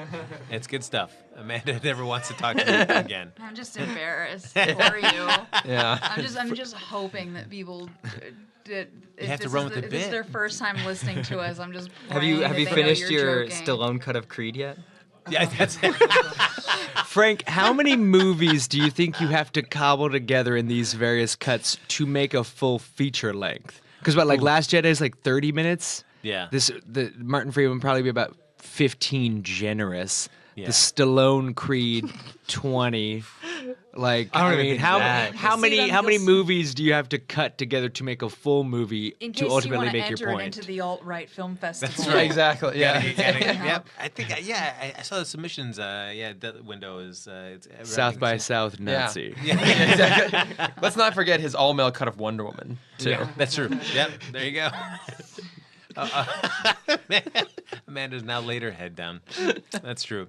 Isn't that just the Chris Pine ass shot? I mean, Yeah. I mean, I take back my. I would watch that. Yeah, exactly. Yeah, to be fair, right. technically I have that cut as well. So. I would watch that film. Can I ask one more question before we wrap everything up? Where is the Soul Stone? Oh. I was glad, other than the Bucky thing, we did not get any other large. Yeah, I was glad we nods to didn't. that. Well, Chris and I were joking afterwards that I was really hoping that Bucky had the Soul Stone. As I his was- new arm? No, and he's just like walking around like white chocolate, just like in Wakanda. It's like, oh, it's Bucky! yeah. He's got the Soul Stone. Because since so much action is it because it could be a location for the Soul Stone, and just because it wasn't addressed in Black Panther doesn't mean it's not there, Right. Or is it just like the vibranium resources is something that Thanos is kind of coveting? I see it as the that's what takes him to the ancestral plane. Is the Soul Stone like it's something to do like maybe it was in the meteorite Oh. and I don't know. Well, no, I think, yeah, because like the That makes flowers and sense. I stuff that didn't grow think from about it. I mean, because I don't know what color the Soul Stone is. Is it yellow? gold? Yeah. yellow gold. What's Well, but No, his yellow- mind yellow is- gold. well, it's like orange then. I mean, because the Mind Stone is yellow, like bright yellow gold. So I think this one's orange. Yeah, so we've had time is green, Mm-hmm. space is blue, the Tesseract, Aether is red. red. It's a reality, right? Yeah. Power's purple. purple, and the mind is yellow. So yeah, orange would be Yeah, orange last. is the last one. Reggie Biv. Yeah. yeah. I see. Love that guy. I could also see it being a situation where they find the Soul Stone somewhere else, and they realize that they have to find some place to like have a standoff against Thanos, and they choose Wakanda. I can see that being a thing too, because they have the resources. Because just like everyone there's a badass. I guess, yeah, maybe it feels. Yeah, I guess if they're opening up their borders to other people's troubles, it's not just there's all of Earth that's in It's now danger. intergalactic troubles. Yeah, Yeah. that's true.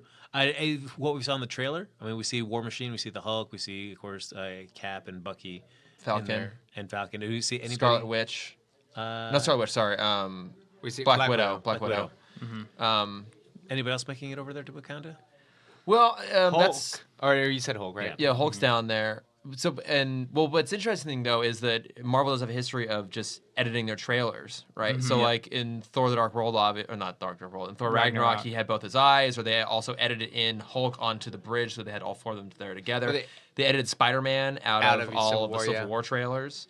Yes, I don't know. It'd be interesting to see like how much they're holding back. I'm actually glad they do that. I don't think it's like false advertising. No, like you're holding stuff back so we can Yeah. like still be surprised. That's the Especially in an Marvel era, way. especially in an era where I am definitely guilty of this, where we do go frame by frame in those trailers to try and find just like the Dissect. Yeah, tiniest. if you guys have hint. any questions about the Ready Player One trailer, Cameron's happy to answer all those for you. But So. because I'm done with those articles where it's like, did Marvel just accidentally spoil No, Infinity War? absolutely not. Like, no, accidentally There's do no shit. way. They No. think so far ahead. Yeah. Maybe Lego on occasion Yeah, I was gonna say, the does. toys Yeah. but do. Marvel And even doesn't. then, like they're all like they're skewed off a little bit. Like they Yeah. did some things, like the Giant Man reveal that was in the Legos before we ever got it. But yeah, sometimes they're still wrong a lot of the time. Well, it's just like I just total side note. Chris and I have been watching a lot of Dragon Ball Super theories, and those motherfuckers are off 100% of the time. That show is so good. Yeah. It's amazing. Yes, Amanda. No, I was just gonna say. So we're kind of wrapping up now, and people are gonna be like, "When are you guys gonna be doing this again?" And you sent around a right. list Yeah, Very of Trevor. all of the different things that we'll be covering in 11. 2018. We've got a 11. lot. You guys are gonna have a lot of love from us this year. So. We did Black Panther today. We've got Avengers 3, Deadpool 2, Solo, Incredibles 2, Ant-Man and the Wasp, Teen Titans Go to the movies. Venom, X-Men Dark Phoenix, Into the Spider-Verse, and Aquaman all the way in December with their one DC film. There I'm in December. predicting right now Venom is going to be the one I can't stand.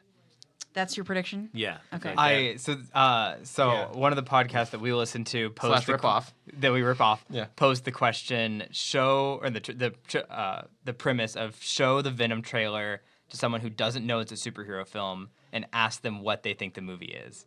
And I did that with my mom last night. Yeah. Oh, I haven't seen the Venom trailer yet. It's Okay. terrible. Yes. Where did the text go? I asked her what she thinks the movie is. She says some kind of poison turns humans into demons. She's not far off, No. but it shows that trailer does not do justice. Because I also don't say the name of the movie at the end. Yeah. You see the face, V? and for people who don't know what Venom looks like, they're not going to understand that. And then it turns into a V, and then it goes to the. But then it's the like, well, end. like hashtag Venom. Aren't we also kind of inundated with Venom? As someone who I can't like stand that has, I think we've talked about this maybe, which is why I'm feeling like this. But I'm like someone who has not seen the trailer and doesn't know even like I haven't sought out information on Venom. I'm kind of like I'm so tired of Venom. I feel like Venom is everywhere. I don't know why though. I feel that way. I feel like Venom has like a lot of swag and pops up in like all of these different stories, and I'm just like I don't Because care. he's basically another version of Punisher. Like in sense yeah, of the that's fair. brandability for like the hardcore people, like the hard, lethal protector. Like that image is like a Punisher level for violent people. But doesn't he look like he's the one that looks like Spider-Man but dark, right? Yeah. Yeah. It's black and white suit. Wow, we just talked for 40 hours and 45 minutes. It's just like he looks like Spider-Man but dark. Come on, Amanda. Oh, Wow. come on, bro. If you look at his Would costume- Everett Ross say he's- something like that? Isn't Venom the Yeah. one? Isn't Venom the one who's in like emo Spider-Man movie? Yep. Yes. Yeah. Okay. So yeah. he's No, so he's it's a entirely- spider suit. No, It's like a but black and white I spider. think suit. And he's got a we- long tongue sometimes. In Yeah. comic books. I think we can all agree that we're looking forward to Venom being the Justice League of 2018. Oh, Yeah. Right, Mm-hmm. perfect. Yeah. Although Tom Hardy is better casting than Topher Grace. Agreed. I Oh, understood. absolutely. I understood at the time why they cast Topher Grace as like a dark double. Yeah. Like he looks like anti-Tobey Maguire, but like Tom Hardy looks a lot. No, I mean more like he's Eddie Brock. perfect casting, just probably the wrong movie for it. Yeah. Which we've seen happen a number of times. But I just want this to do poorly so that Sony realizes, like, no, we just need to work with Marvel. We don't want. Yeah, that's a whole other thing. Although, I mean, the contrary point to that though is that I'm super excited for Into the Spider-Verse, and it looks really good. Yeah. And so like, I'm gonna go home and watch all these trailers because I haven't seen most of these trailers. You haven't seen for Into them. the Spider-Verse trailer? haven't. that's a great, that's Oh, a that is legitimately solid. great trailer. Yeah. And also just like the animation style, like It's looks so really almost good. fantastic. Yeah. Almost like stop motion in it. Like yeah, I'm super stoked for it because yeah, we get Miles Morales. Basically, like with the exception of Aquaman, we get to bookend this year with powerful black superheroes. Yeah. And that's really cool to see. It's like honestly, like Miles Morales has been the most interesting Spider-Man since he debuted. Peter Parker has like Homecoming's been the most interested I've ever been in Peter Parker in the past 10 years. Like Miles Morales and getting to see him exposed to a larger audience is gonna be so. I love him. Did I He's bring my up- Spider-Man. Yeah, he's mine I've too. read more Miles Morales Spider-Man than I have of Peter Parker Spider-Man. Did I bring up my racist movie theater moments? with the drum. Should we end the podcast with that? After fighting so hard against Frank this whole time? It's not a personal one. It's what I experienced in the theater. I've seen the trailer 3 times in theater now. For Spider-Verse. Yeah, Into the Spider-Verse trailer. And 2 times, I've had almost the exact same comment happen behind me of when Morales takes the mask off, and the guy behind me goes, "Wow, so Spider-Man's black now?" And I'm like, can I just like... If Cameron wouldn't let me sit next to him at the movies, I wouldn't have to make my snide comments behind him. And I just want to like, can we just not make it it's a different character. You see the tombstone of Peter Parker before that. Just like... Spoiler alert, Amanda. Sorry, Peter Parker's dead. Oh, yeah. No, I actually knew that one. Okay. But it's in a different universe, right? It is. Yeah. This is a Miles Morales books that I've read. It's like he's dead, but he's like maybe not dead because he comes from a different universe. That is Different Earth. correct. Yeah. Yeah. The whole Spider-Verse, in Nailed it. fact. See? I know things about stuff. Yeah. Thanks. Yeah, but I am really excited for the movies we got coming out this year. Yeah. It's gonna be a lot of fun. Yeah, so we're coming back in May. So I think our longest gap actually is between now and Infinity because War. after that's going to be like every week. Yeah, Pretty it's much, gonna be yeah. a lot. It's gonna be pretty frequent. But I'm excited about it, guys. I always We love should doing get these with Movie you all. Pass. So. For all of us, we should get Movie Pass. You guys have a movie Do you guys not have it yet? I have movie pass. Oh, I have movie Yeah, pass. I've been following your wonderful... Frank and I should get Movie Oh no, but Pass. I have one more. Okay, first of all, let me just say, fuck Movie Pass and everyone who runs it. Okay, never mind. I'm not getting Movie Pass. Like they're garbage people who have a fucking garbage system. But I have one more spot in my. I might be charged sooner than I need to be. Has yours not arrived yet? Oh no, it has. It Okay, has. I have my card now, and I've seen some movies. But currently, I have one final, like, bullet in the chamber that might fucking go off. It sucks. Movie Pass is awful. Mitch Lowe is the guy who fucking owns it, or is like the majority shareholder. He's a piece of shit. I hate that guy. The views expressed by Trevor Reed. These are solely my own and Chris Fimbrez's opinions. Podcast of Two World, ride or die. Your card's going to be deactivated tomorrow. They don't even know because all of our listeners, because this is going to be downloaded on all of our channels, they Yeah. might have lost some business. Movie Pass. Yeah, Well, what I was trying to gonna- get a sponsor. What I was gonna say is, Amanda, I think you can confidently say that you're the only person coming out of this podcast who hasn't like developed grudges with some member of the audience at this point. That's Well, just with the alt right, probably. Oh, that's true. But They I mean, are not. They don't like me. Yeah. And some men don't either, which is fine. yeah. Sorry, let me rephrase Guys, that. it's all right. Yeah, you're the only person who hasn't developed grudges with other people. Oh, So yeah, I try. They're not people. But if I Frank's try. gonna keep catering, I know. That's the only reason is because I work with this guy on a regular basis, so I gotta be the voice of sympathy. That's true, because I'm burning this thing down Just around burning us. it down to Yep. the ground. Killmonger. Yeah. So yeah, I feel like that's gonna do it for this hot crossover episode of the Novice and Frank, the podcast of Two Worlds, and Tim Talk. That's right. Yeah, thank you guys so much for listening. If you want to find out why specifically Trevor's so mad at Movie Pass, you can reach out to him. at Trevor Copter's my personal one, and Chris Fimbrez will give us our Twitter handle for our show. PO2W_Flash. And again, this is the podcast of Two Worlds, starring Chris Fimbrez, featuring Trevor Reese. If you want to find out why Tim Talk is maybe pro Movie Pass, and also hear more about Disney World experience, you can reach out to these guys. You can find me at CamDexter_Adventures. And where can they find the podcast, Cameron?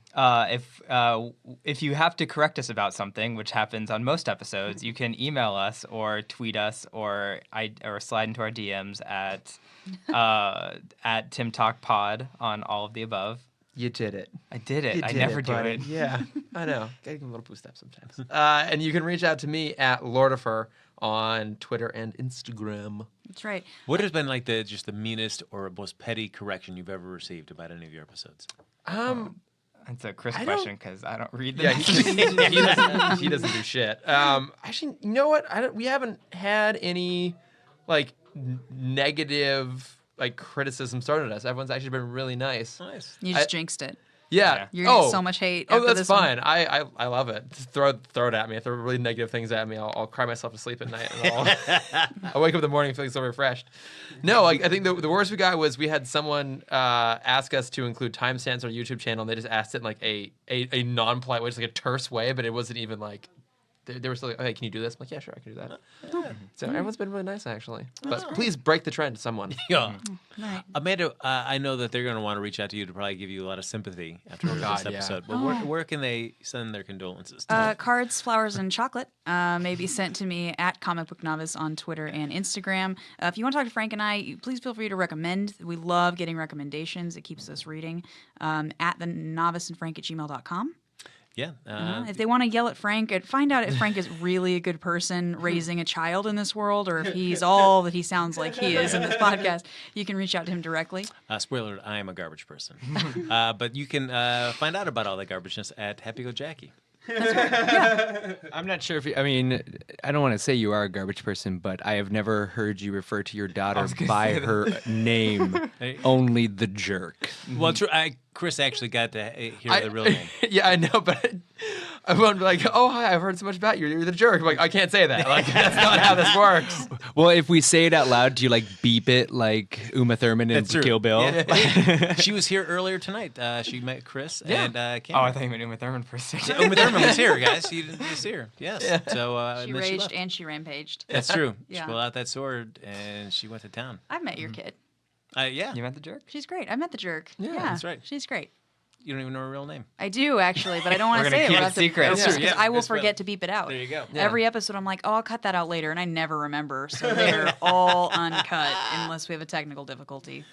So I guess we've reached the end of the episode, guys, and I know as much as you love singing at the first part of the episode, we get to close it out with a song. Start closing Look number. at these smiles. This one's Cameron. I've never seen him smile brighter. Look at him go. All right, get ready for this one. Turn your volume down to start with this. Vibranium.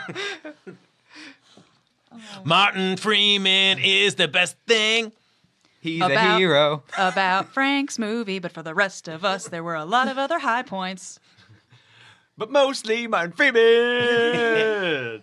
We had a suit made out of vibranium. Kinetic energy explodes. Sometimes purple veins rolling through it with the energy. I drink a mushed up flour and I get strength. Oakland! It's an ode to Oakland. Oakland. Chris Lord Solo. I like the spears, guys. So many powerful women throwing their wigs and hitting with shoes, but driving without them whenever the chance came up. To take a river. Vibranium! Wakanda forever. That's right. Wakanda forever. Thanks for listening to us. We are the Novice Novice and Frank. and Tim Talk and the podcast of Two worlds. Guess what's cooking at the Nerdist School Network? It's Foodie Call! A new podcast hosted by Omar Nava. And Kylie Hodges. Join us every Tuesday as we interview a hilarious guest to discuss their favorite food, and we ask, what's your secret sauce? In cooking, in life, or in whatever. And you especially don't want to miss Elmar's weekly grocery flyer rundown. Seriously, how pissed would you be if you missed a killer meat sale? So go and subscribe to Foodie Call wherever you get your podcasts. Want to nominate a guest for the show? Just go to foodiecallpodcast.com. Okay, come on, we gotta go. Where? There's a meat sale. The Nerdist School Network. For class and show information, visit nerdistschool.com.